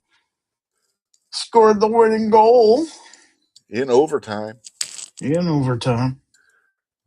I think that's the best ending you can have for a Team USA versus Team Canada game is for it to go to overtime. Now all the Team Canada people are bitching, saying 3-on-3 hockey's not hockey. And it's like, I think both teams were playing under the same rules, dude. Sorry. Mm-hmm. Why didn't you get it done in 3 periods then? Yeah. Moose says nothing better than a great hockey game.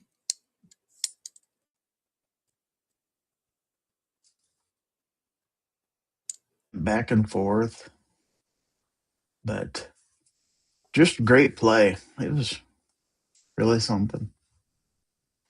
Plenty of fans on both sides, really. Mm-hmm. There may have been a little more Americans in the crowd than there were Canadians, but there were plenty of Canadians in the crowd too. So. They were showing the gold medal ceremony. The USA chants were kind of deafening. They were drowning out the announcers at points.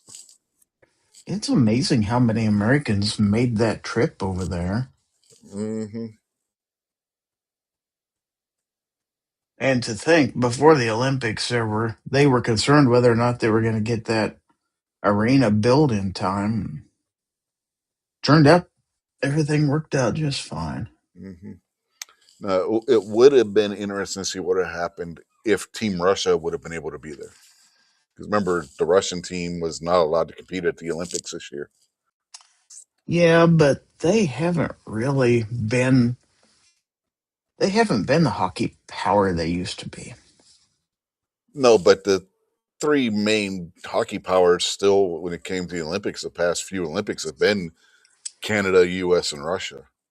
And Sweden. Lately, Sweden, Czech Republic. Uh, Sweden's always good. Yeah, always have been, always will be. Finland sometimes,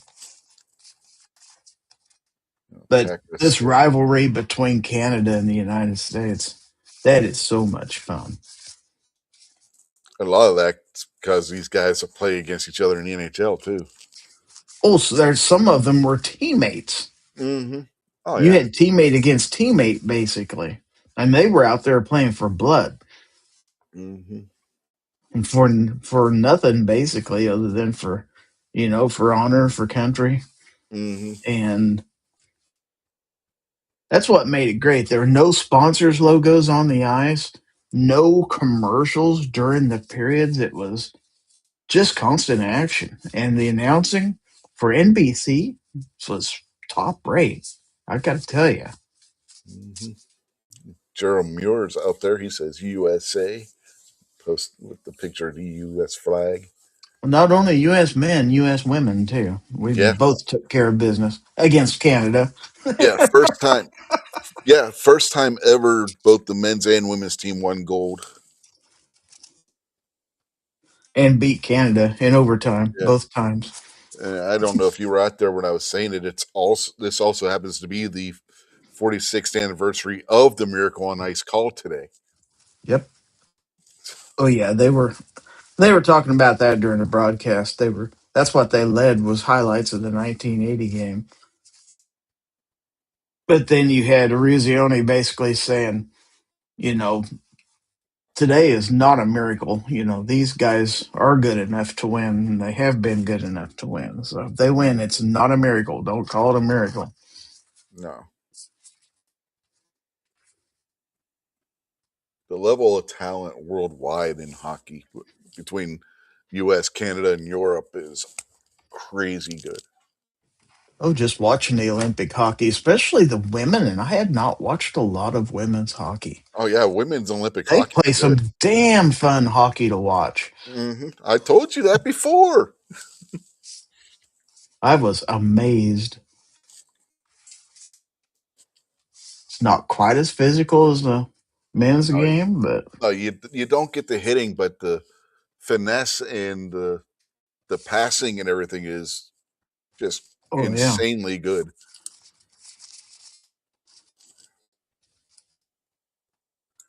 I'm like, holy heck, they need to have this as a sport every time. You better believe it. Mm-hmm.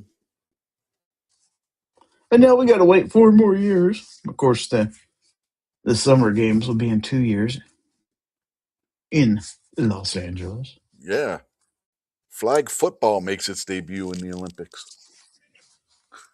Oh yay! Flag football or rugby? Which one? They all watch rugby. I've never watched an entire rugby game. It's I've one of the it's one of the few summer Olympic sports I watch: rugby, swimming, and gymnastics. some of the cities around here used to have like you know uh, local rugby leagues that people could play Mm-hmm. in and stuff like that. But it's usually people that didn't have teeth that played in there. They look like hockey players that never owned a pair of skates. Yeah, cycling. I'll catch some of the cycling too because that's usually intermixed with the gymnastics and swimming. It's usually what they throw in with it, with those two.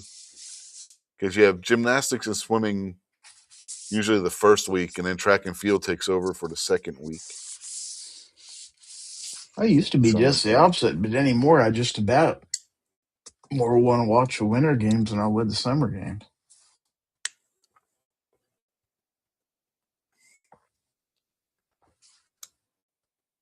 I'm sure they'll have some baseball.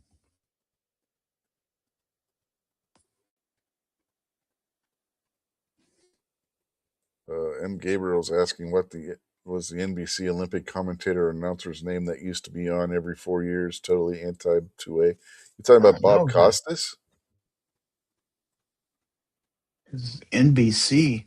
For years and years, ABC had the Olympic Games. It wasn't until recent years that Yeah. NBC took it over. Well, they've had it for a long time. They've had it for a while, yeah. So I'm wondering if he's talking about But Bob Costas, the guy that used to be in the studio doing the interviews.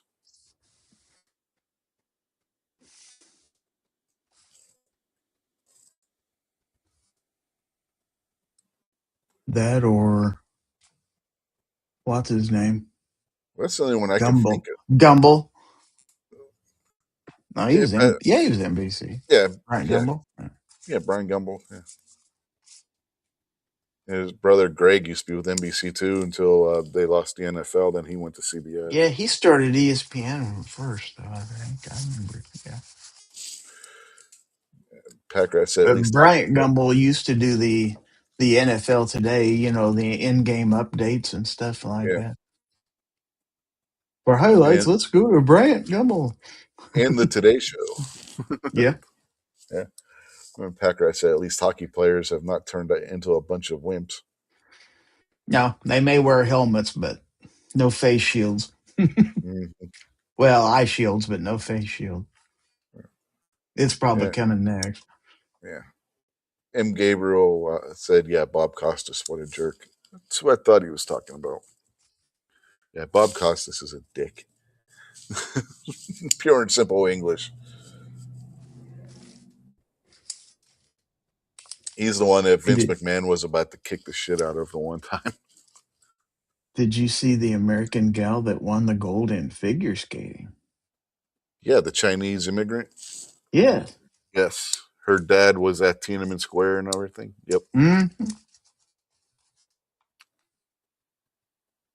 China tried getting her to join their team, and their family said no. They tried paying millions of dollars to get her to join. Hmm. And then they had to go into hiding for I don't know for a couple of years because they were worried that the Chinese government was going to try and take retribution against them. It's a hell of a story there too. Mm-hmm. And it's been a while since U.S. won that medal.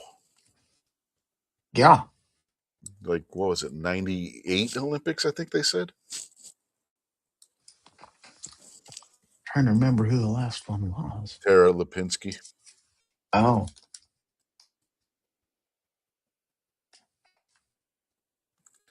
Packrat said when he was a teenager, none wore helmets in hockey. Yeah, that started late into the late 80s into the 90s where they all had to start wearing helmets. Yep. Well, as fast as a game it is and everything else, you Hmm. about got to. Man, those players skate fast now. Hmm. You ever watch the All-Star skills competition, the fastest skater? Holy Mm-mm. cow. They're skating around that ring in seconds. Considering how much they're weighing, they're wearing like 60 pounds worth of pads. Some of them are. Hmm. Yeah, because the skills competition, they're in full gear.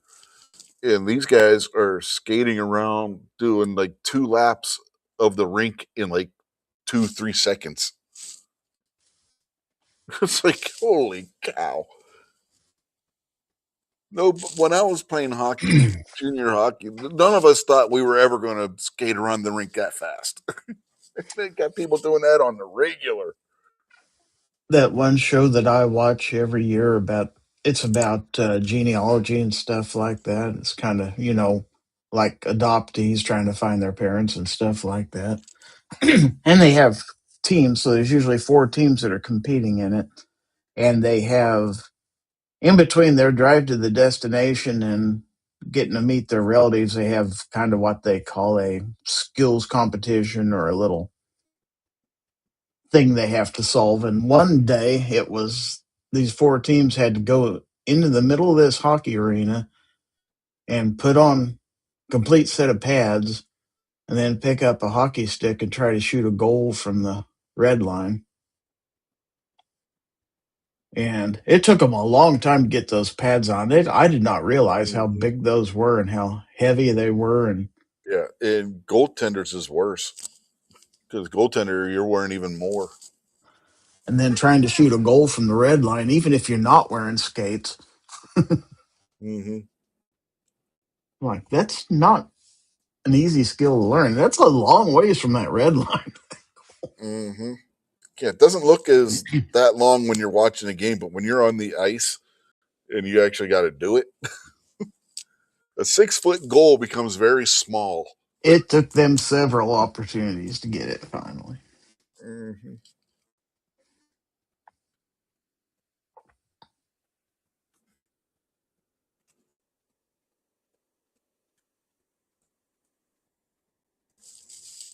I'd say typically those ice floors are pretty close to 200 feet long. So from the Yeah, red line to the goal should be about 90 feet or so, 90, 92, 93. The goal's usually how far from the backboards? yeah, 6 feet? I don't know. yeah, 10 feet? something along those lines. I think 10 feet. Not sure. I don't remember the exact dimensions. To be honest, it's been a Well, and long they time. vary. They Huh? vary. Yeah. They vary because there was some controversy when they built this Olympic arena because it was 3 foot shorter than standard NHL size. Is 197 feet instead of 200. Yeah, So, Olympic hockey, international hockey is is a little shorter rink. Not but they much, were just supposed to have built it to NHL standards because that was part of the agreement, letting NHL players participate. Is they mhm. had to build the rinks to NHL standards, and they didn't quite, but they let them play. It was We probably somebody used did to it. Oops.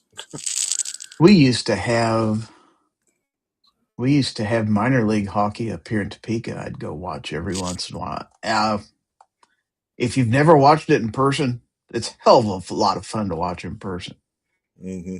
I've watched and played, so yeah, I know exactly what you're talking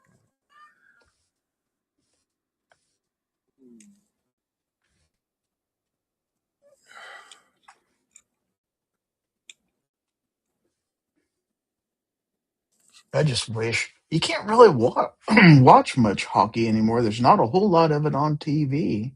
Uh, I about. It's suppose if on. you have a team in your area, you could probably buy a package Yeah, and watch. But yeah. Nationally, you gotta have cable because it's on TNT and ESPN anymore.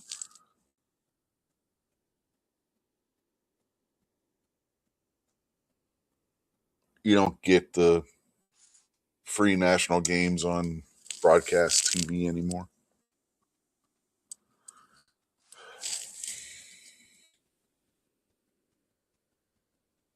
And even the used local to games. always used to always have a game on the weekends you could watch, Hmm. and then the playoffs were always on TV, usually Yeah. ESPN or something like that. Hmm.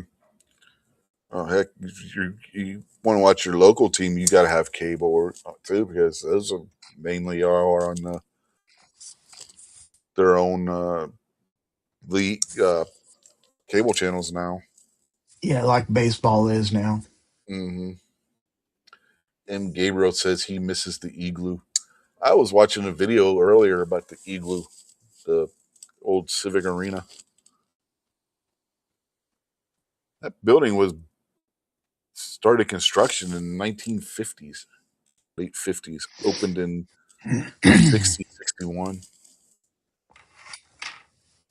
It was originally supposed to be built for the Pittsburgh Opera Company. It was going to be where the Pittsburgh Opera was housed.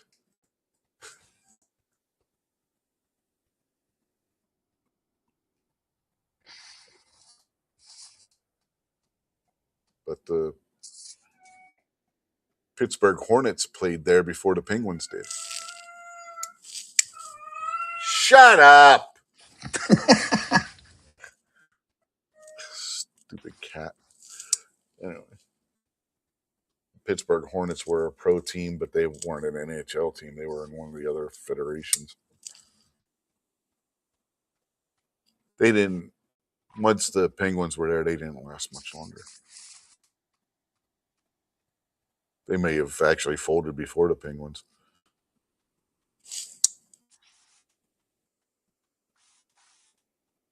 M. Gabriel says he saw a lot of concerts and a lot of sports at the Civic Arena. Same here.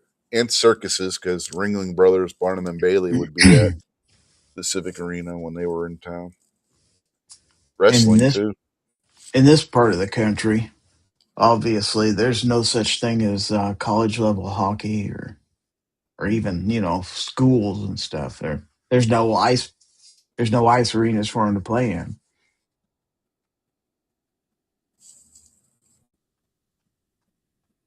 Well, Civic Arena also had NCAA basketball. Robert Morris would play there. Duquesne played there. Pitt played there. And then they also hosted the NCAA tournament a couple times. Pat Gret says George is mouthy. That's not my That cat. wasn't George. That was one of my dumbass cats doing that. I should say Amy's dumbass cats. But yeah, Civic Arena also hosted different WWE and WCW pay-per-views before WCW folded. So yeah, there was pro wrestling there too. I think there's only 2 or 3 arenas in this entire state that have ice. Yeah. It's kind of expensive. Mm-hmm.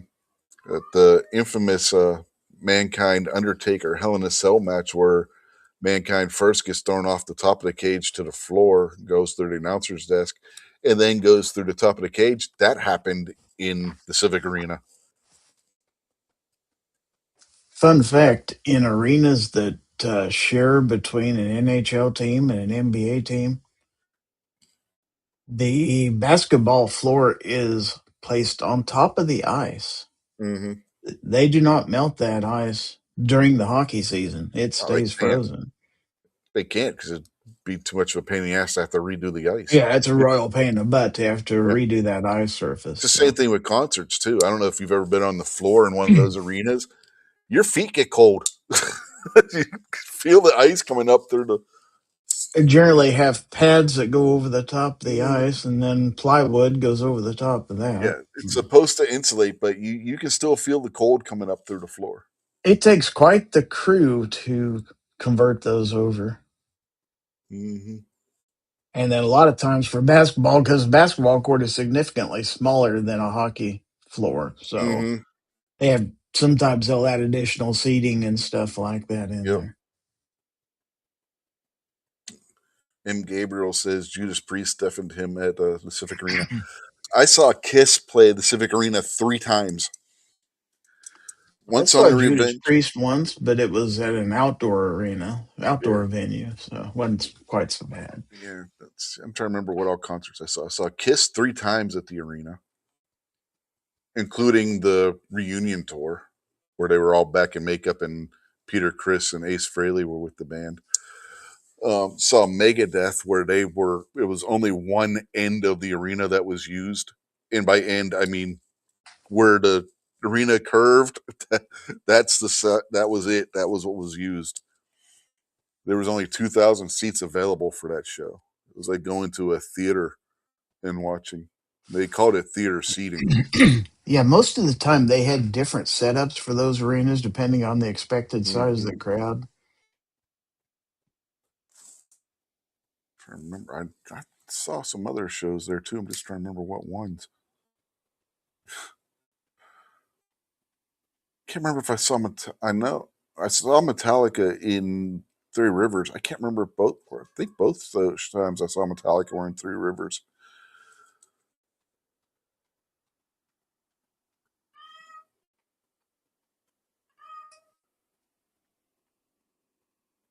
But yeah, I was up for Fawcett's show last night, so I don't think I got to bed before. It was right around 4 o'clock, and then I had to get up at 7. I knew I had to get to sleep, so of course I couldn't sleep. For Mm-hmm. tried, but it didn't really work. Finally, I went ahead and got up. So yeah, I was a little sleep deprived. Trying to remember who else I saw in the arena. You I don't know. the I one never saw Kiss, anybody there. yeah, the one Kiss show, Trickster and Faster Pussycat were the opening acts. To be fair, I've never been to Pittsburgh, so it'd be kind of hard. Megadeth's opening act was Stone Temple Pilots. If you want to know what day that concert was, look up the day that Stone Temple Pilots plush video debuted on MTV, because that was the day of the concert, the day that video debuted on MTV.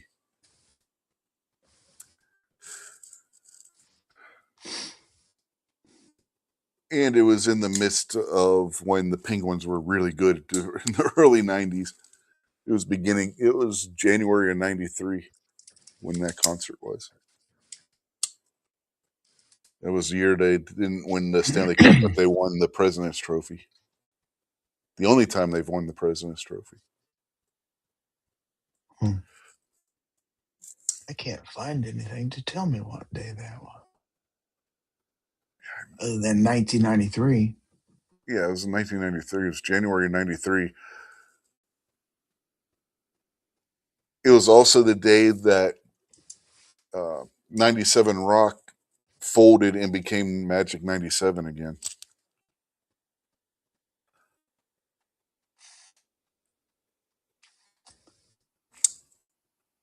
Let's see. Video release 1993. MTV Awards performance. MTV Unplugged recording.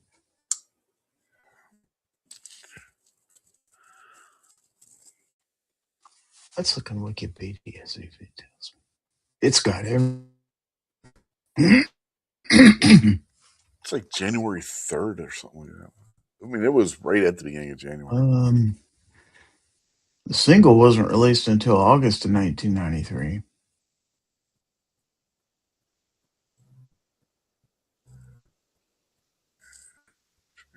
Remember.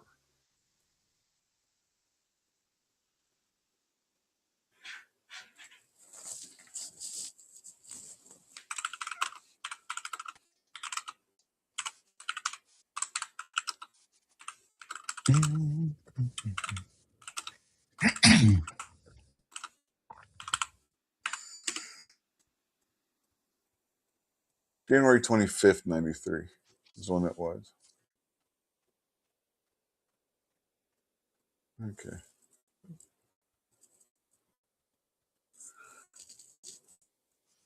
I just looked up when Megadeth played Pacific Arena in 93. That was easier. But yeah, it was January 25th. For some reason, I was thinking it was earlier than that in the year, but no. It was a little bit later. My brother and his friend camped out to get the tickets. Remember when you used to have to do that? Camp out to get tickets? Yeah. Kids these days don't know because they just go on and buy them on, the internet. I can still remember when the original iPhone came out and people were camping outside of Apple stores to purchase this thing. They still do. Because I had a friend of mine from work, a couple people from work actually went to Kansas City and stood in line to buy it and ended up on the news somehow, getting interviewed. I'm like, yeah, you two played hooky all day. Mm-hmm.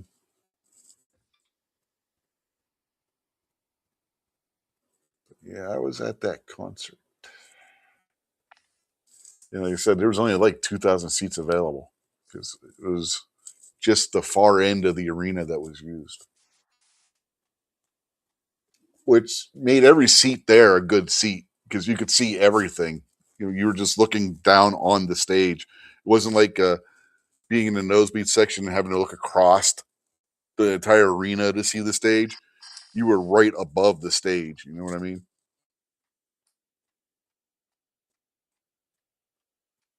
So that was kind of cool. It was more like going to a symphony concert than it was a rock concert as far as the seating was concerned.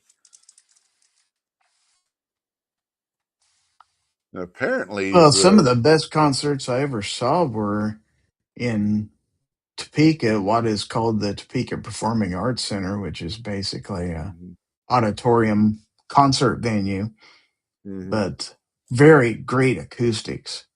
So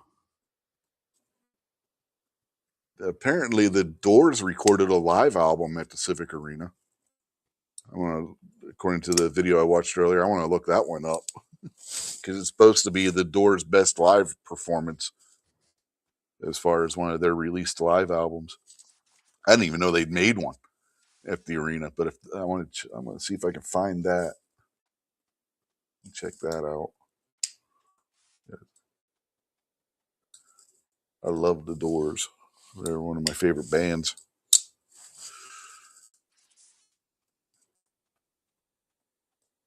Shame Jim Morrison died as young as he did. or did he? Or is he still alive? Well, we're going to go with the assumption that he died. Either way, even if he didn't die, the Doors did. So we'll just say that he did. Or if he did die then, he's probably gone now. Maybe. Look at Keith Richards.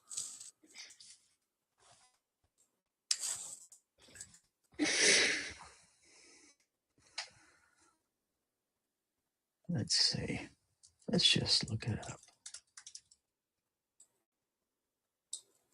If Jim Morrison were alive today, he would be 82 years old. He'd be an old man. You know, all those acts from the 60s are old people today. Same age as Janis Joplin.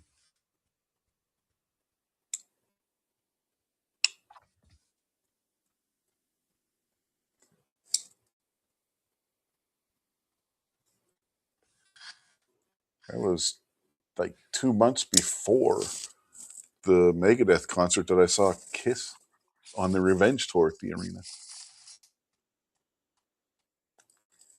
And earlier that summer, I had seen Metallica and Guns N' Roses at the Three Rivers Stadium on their joint tour before the whole fiasco in Montreal. Never saw either one.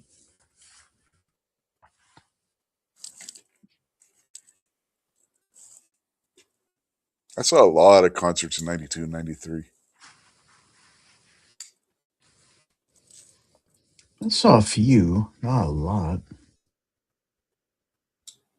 Trying to remember when oh no, 90s, okay. No, not 92 or 93. 96, I saw a couple. Saw I think that's Kansas. when I saw Styx. Saw Kansas the summer of 92 at the Three Rivers Rib Festival. The show that I've told you about before, Tom Petty and ZZ Top under different band names. That was late in 92. So, yeah. Or no, wait, that was 93 because that was on my brother's birthday. Or was that early 92? No, that would have been early 92. So, yeah.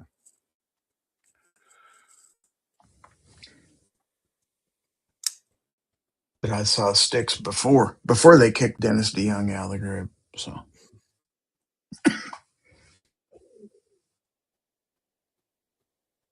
I like Styx. I don't really care for Dennis DeYoung. No, that's not the same without him. The songs I always liked of theirs were the ones where he wasn't the one singing. That leaves you about 2 or 3 songs.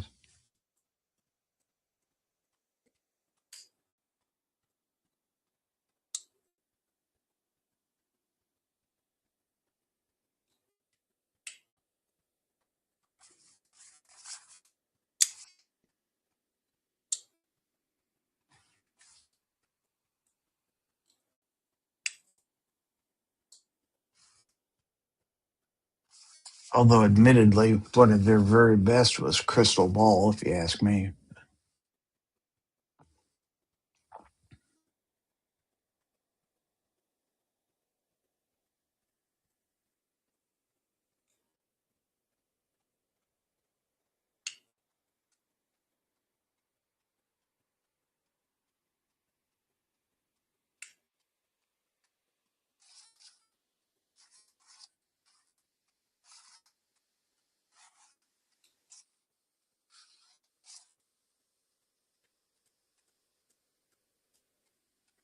I never saw a Judas Priest in concert. I saw them. It was the year before my son was born, so it would have been 84. Could have seen Iron Maiden, but Amy's like, yeah, I don't like Iron Maiden.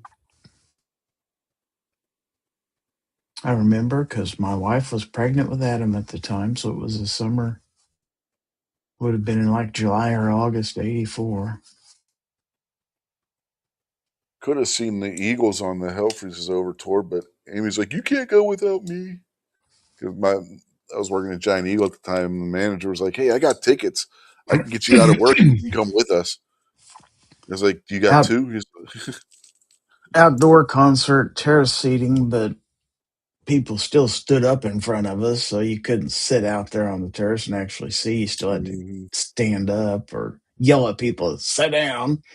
Yeah, this would have been at Starlake Amphitheater, which is an outdoor. Elaborate, elaborate stage setup. Mhm.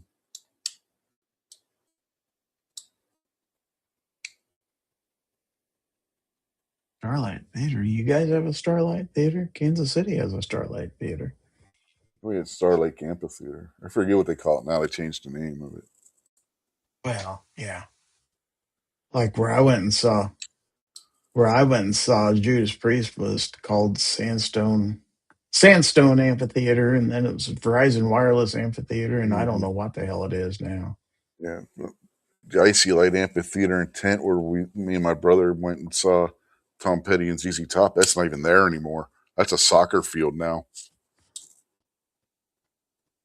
Where this is pretty close to where the Kansas Speedway is, and where they're going to build the new Chiefs Stadium is just about a mile or two from there. Mm, So it's on the Kansas side of Kansas City. yeah, Starlake Amphitheater in Tent. Not Star Amphitheater in Tent. Starlake Amphitheater. That was Burgettstown, PA, outside, out near the airport.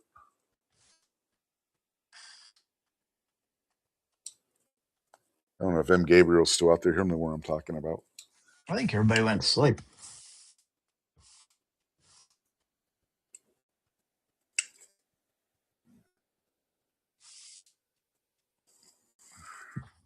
They're going to miss the bracket. There ain't one. Well, you're as bad as Foss. He was Mm. going to have one, didn't have it. I thought about doing one, but you're the only one that's been jumping on lately. I sleep till after 9 o'clock. So Mm. I laid down at 7 o'clock. And I'm thinking, surely I won't sleep more than an hour or two. Mm-hmm. I looked and it was 9:30 when I woke up. It's like, damn, wonder if Rich is still on. So I come in here and got on the computer real quick. It's like, yeah. Saw Kansas in the Three River Stadium parking lot. In the parking lot. Yep, because that's where the Rib Fest was. Oh, Rib Fest was in the Three River Stadium parking lot. Three River Stadium used to have a massive parking lot.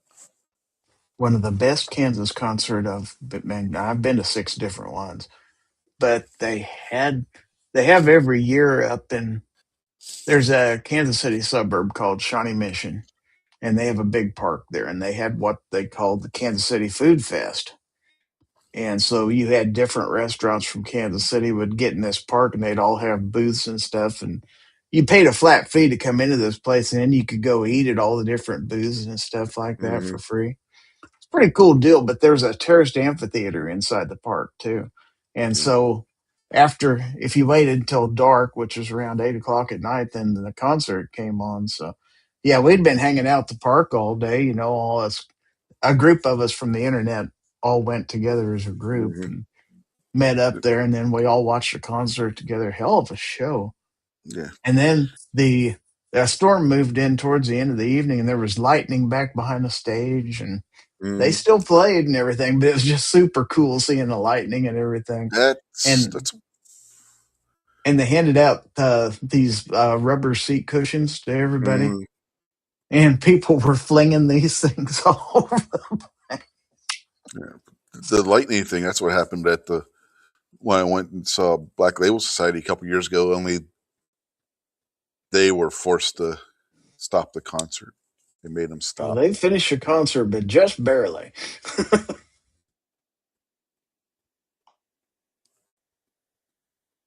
Yeah, Zach Wilde apologized to everybody because they had to cut the concert short because of the weather. But they actually played songs at that show that weren't normally on their set list. That's why I say it was one of the best ones I'd ever been to. To give you an idea how big Three River Stadium parking lot was, they held a fair and circus in the parking lot at the same time, complete with a big circus tent, and people still were able to park in the parking lot. I'm pretty sure you could do that up at Truman Sports Complex too.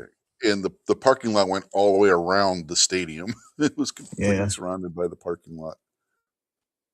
it does there too, but there's no shade whatsoever. If you did anything outdoors, it'd be ungodly hot in the summertime there. Well, there was plenty of shade at Three Rivers parking lot, one side of it anyway. Because I don't know the where the double decker bridge is coming across the Allegheny, right underneath there, that's where the parking lot was. So yeah, there was plenty of shade on that side of the stadium. There were also a lot of exhaust fumes and stuff. But yeah,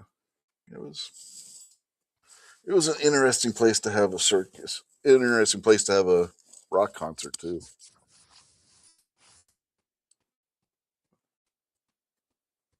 Oh, Patna Bunker's out there. Yes, he is.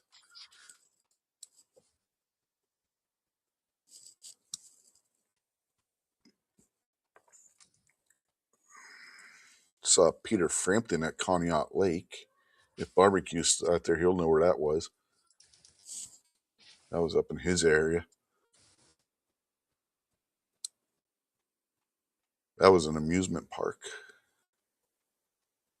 But they had a concert venue there at the amusement park.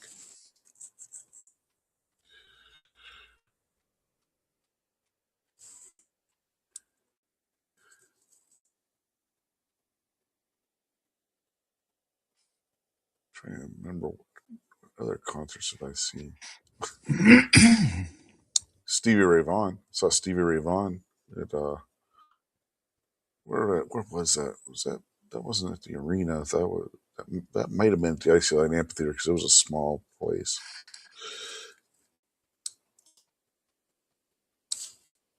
That was right before he died. In the well, was it a helicopter? Oh, Stevie Ray Vaughan? Yeah, he died in a helicopter crash, right? Did he? I can't remember. Can't remember if it was a helicopter crash or a plane crash. I'm looking now.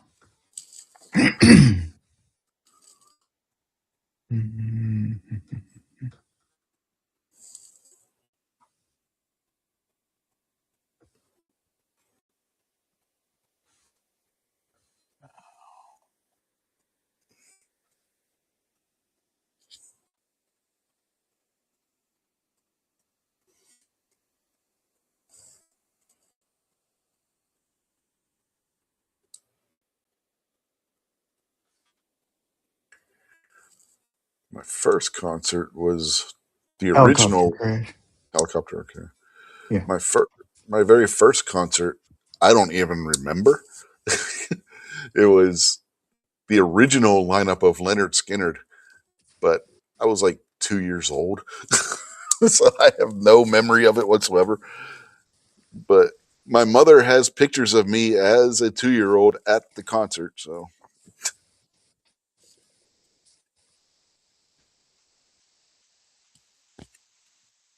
she said it was a good show. I couldn't tell you.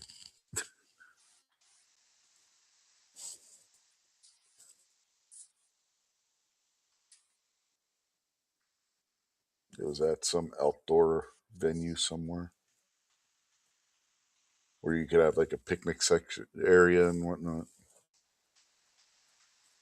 And that's where my mother has pictures of me being there. We were at the in the picnic area. People were throwing down like picnic blankets and stuff and having like food there and stuff. Yeah. That would have been 76, I think. If I was 2 years old, it would have had to. It was the summer. I know that. Tell that because of what people were wearing pictures.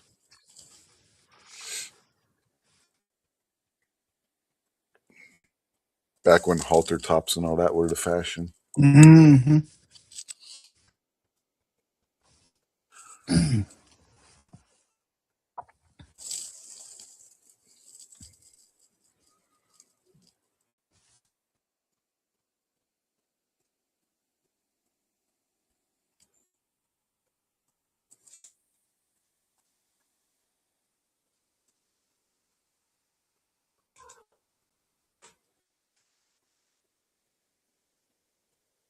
That would have been not long after my younger brother was born.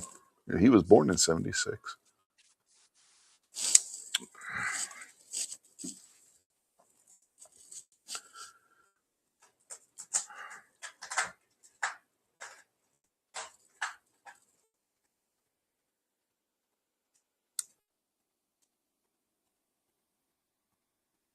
I know I'm forgetting concerts that I've seen. Pittsburgh Symphony, I've seen them in concert multiple times because we used to go every year with school to see the Pittsburgh Symphony play.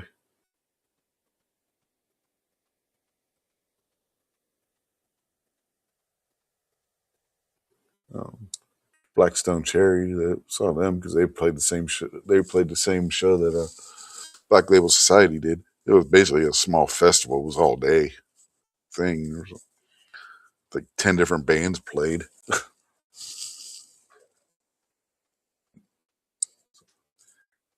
Including a local school that teaches kids how to play rock music. They were pretty School of good Rock. too. Something like that, only like teenagers.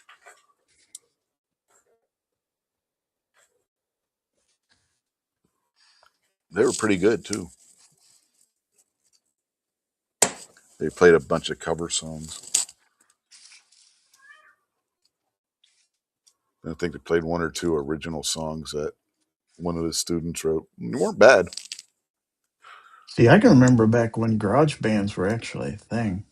Where you could be Oh, driving down okay. a city street and expect to be able to hear rock Mm, music coming out of somebody's garage. It wasn't uncommon at all.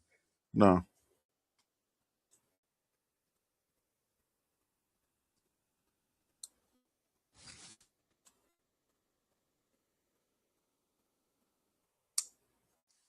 We used to irritate the music director at the high school because we were supposed to be getting warmed up and practicing our jazz routines, and we'd be sitting in there playing like Metallica or something. He come in, it's like, "What are you doing?" Like having fun. That's not what you're supposed to be doing in here. Because he'd be out with the marching band doing their overseeing their practice and everything. And every so often he'd come in and check on us, and we were doing what we were just doing what we weren't supposed to be doing. Sounding Surely more like not. the aforementioned garage band. than we were the school jazz band. How many times do we got to practice jazz stuff? I mean, jazz is supposed to be improvisational anyway. What difference does it make if we're actually practicing it or not? We already know the songs. He would just look at us and then walk away. He didn't know how to Mhm. respond. It's just like, oh, jeez, at that point, you know.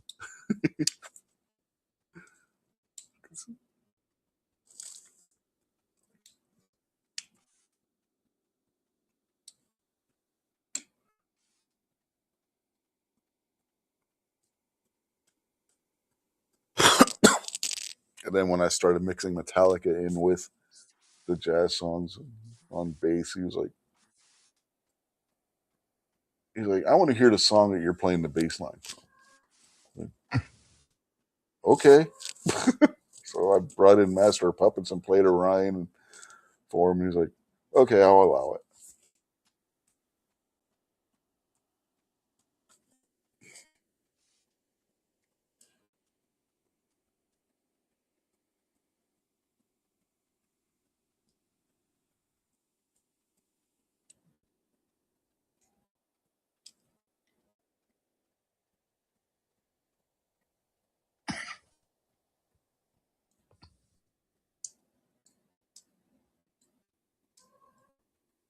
He's like, you're lucky it's jazz that you're playing and doing this.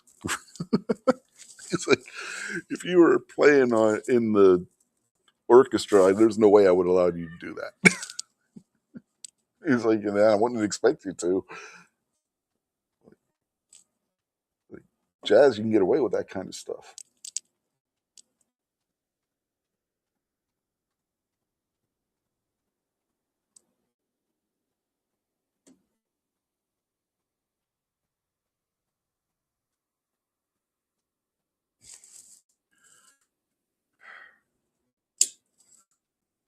But like, if you're playing like Beethoven's Fifth Symphony, you can't really get away with that. Mhm.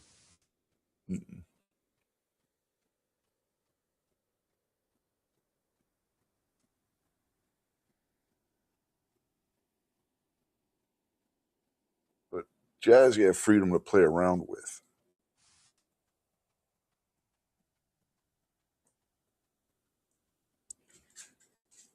That's what was fun about being in the school jazz band and not being in the marching band or the orchestra. Gave you room to be creative, you know what I mean? Yeah.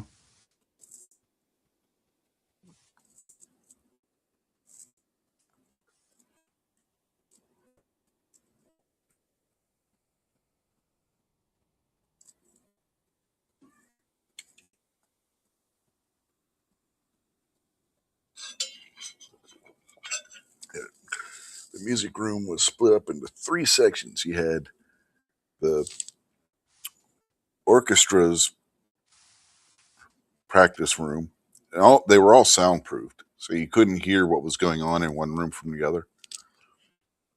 Then you had the marching band's room. Then you had the jazz band room. Of course, we had the smallest room there because there was only like 4 or 5 of us, depending on how many people were in the band at the time. And if we were playing with one guitar or 2.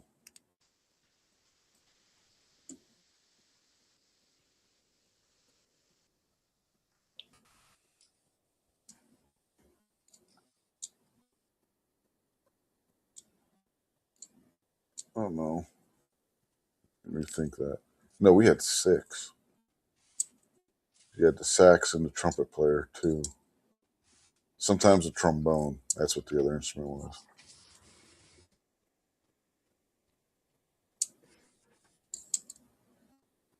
The trombone player would sometimes play second guitar.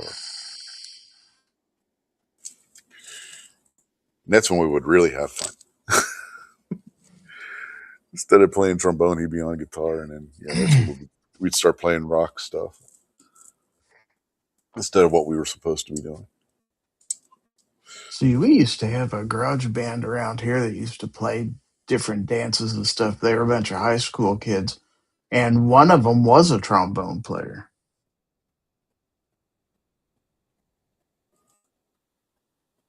So, as you can expect, they were played quite a bit of Chicago and stuff like that. Mm-hmm. Oh, we would do that. We would break out 25 or 6 to 4. That was we'd have the door open, the marching band would start playing 25 or 6 to 4, and then we'd start playing along with them. And he'd look over at the door, like, close that door and do what you're supposed to be doing.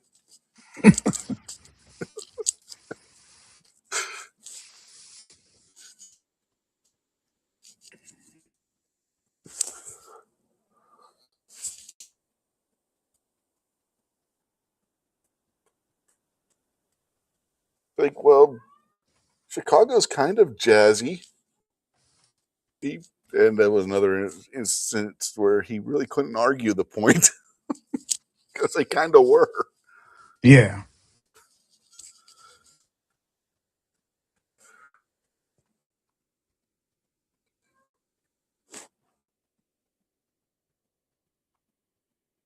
Got to the one point where we kept doing that. He's like, okay, fine.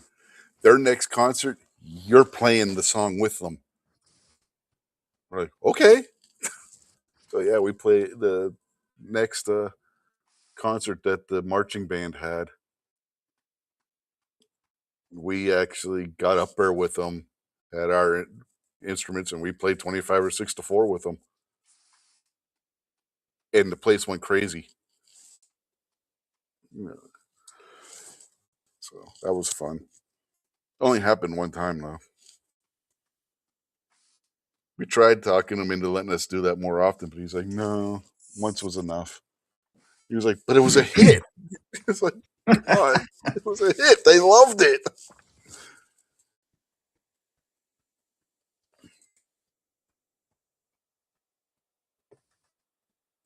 That was halftime at one of the football games.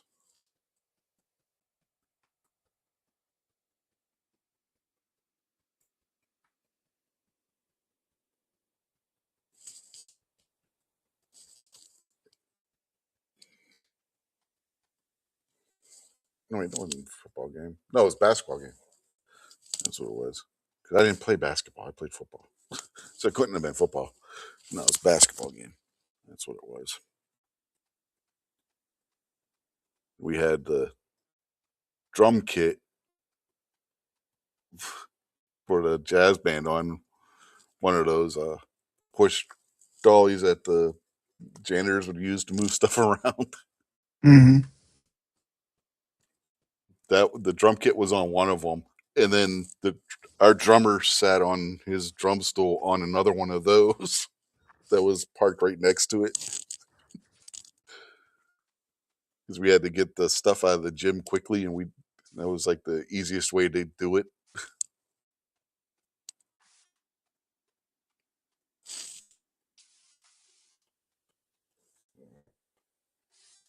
Fun times, fun times. Yeah, but that was the only time we were allowed to do it.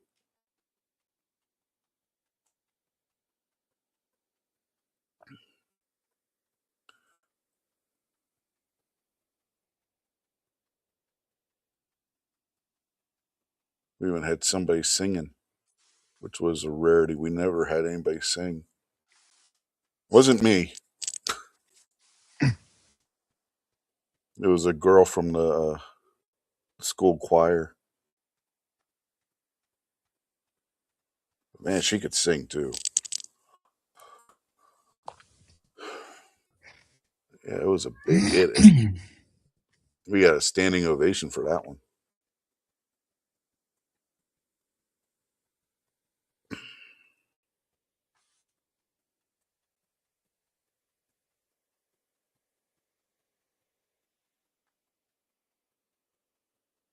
For some reason, the choir didn't practice in the music session. They had their own room, like all the way on the other side of the school from the rest of the music department.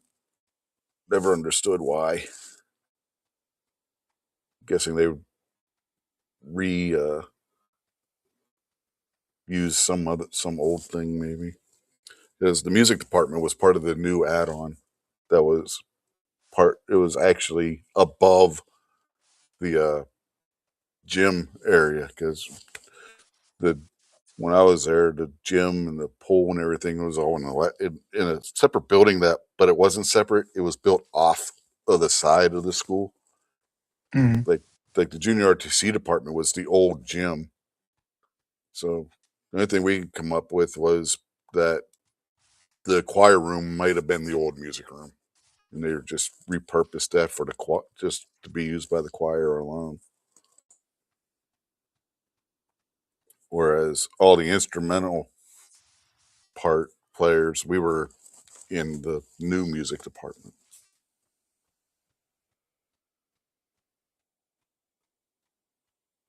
Which I guess us being in the same building with the athletic department made a little bit of sense, because the marching band being playing the halftime shows at the football games and basketball games and stuff kind of made a little bit of sense if you connect it that way, Yeah.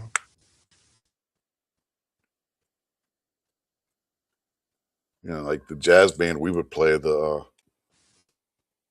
pep rallies and stuff like that, because those were always in the school auditorium, and the auditorium wasn't big enough for the marching band, but the stage was big enough for the jazz band. So the jazz band played the pep rallies, and the marching band played the actual game.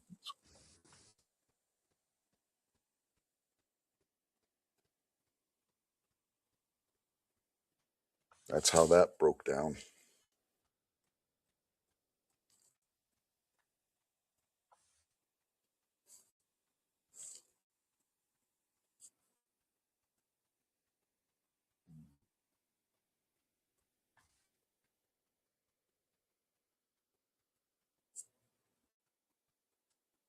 One rock song we did get to play was "Serious."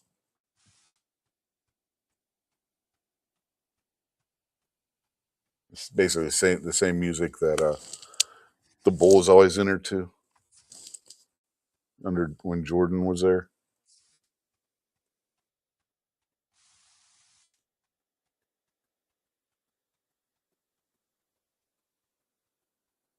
Be damned if I can remember what band that is. Oh, the Alan Parsons Project. That's their song "Serious," named for the dog Star.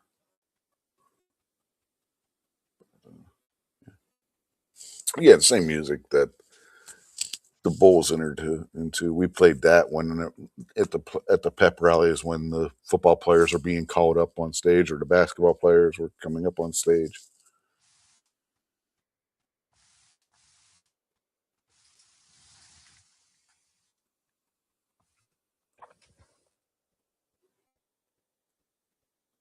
That was the only rock song that we were legitimately allowed to play. Other than the one time we did 25 or 6 to 4.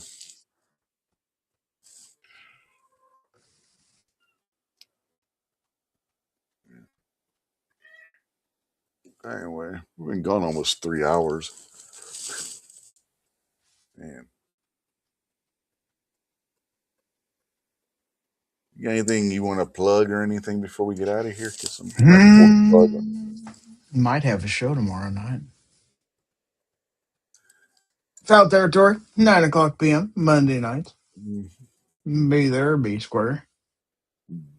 Other than that, USA, baby, and thanks for having me. Yep. What do I got? I don't got nothing. At least nothing planned.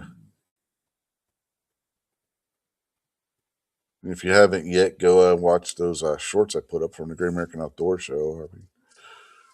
I would have got more video from that show, but like I said last week, Amy got sick, so I threw a monkey wrench into that. So all I got were those 5 shorts.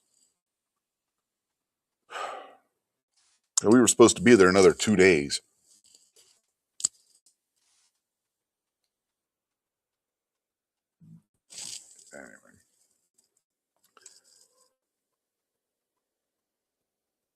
still thinking about whether I want to do. I might do a video on that bag I bought from High Point.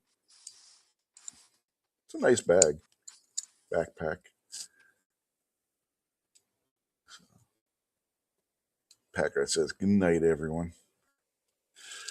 Yep. With that, we will bid you adieu for this week, and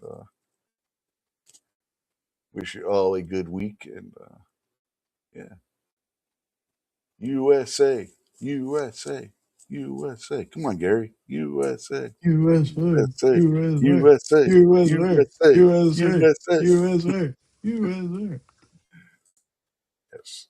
Double gold in hockey. Woohoo! Screw Canada. Yeah. And with that, we will say goodnight. Have a good night, everybody. Where'd I put that stinking outro? Which isn't from Canada either. It's from DM Foss.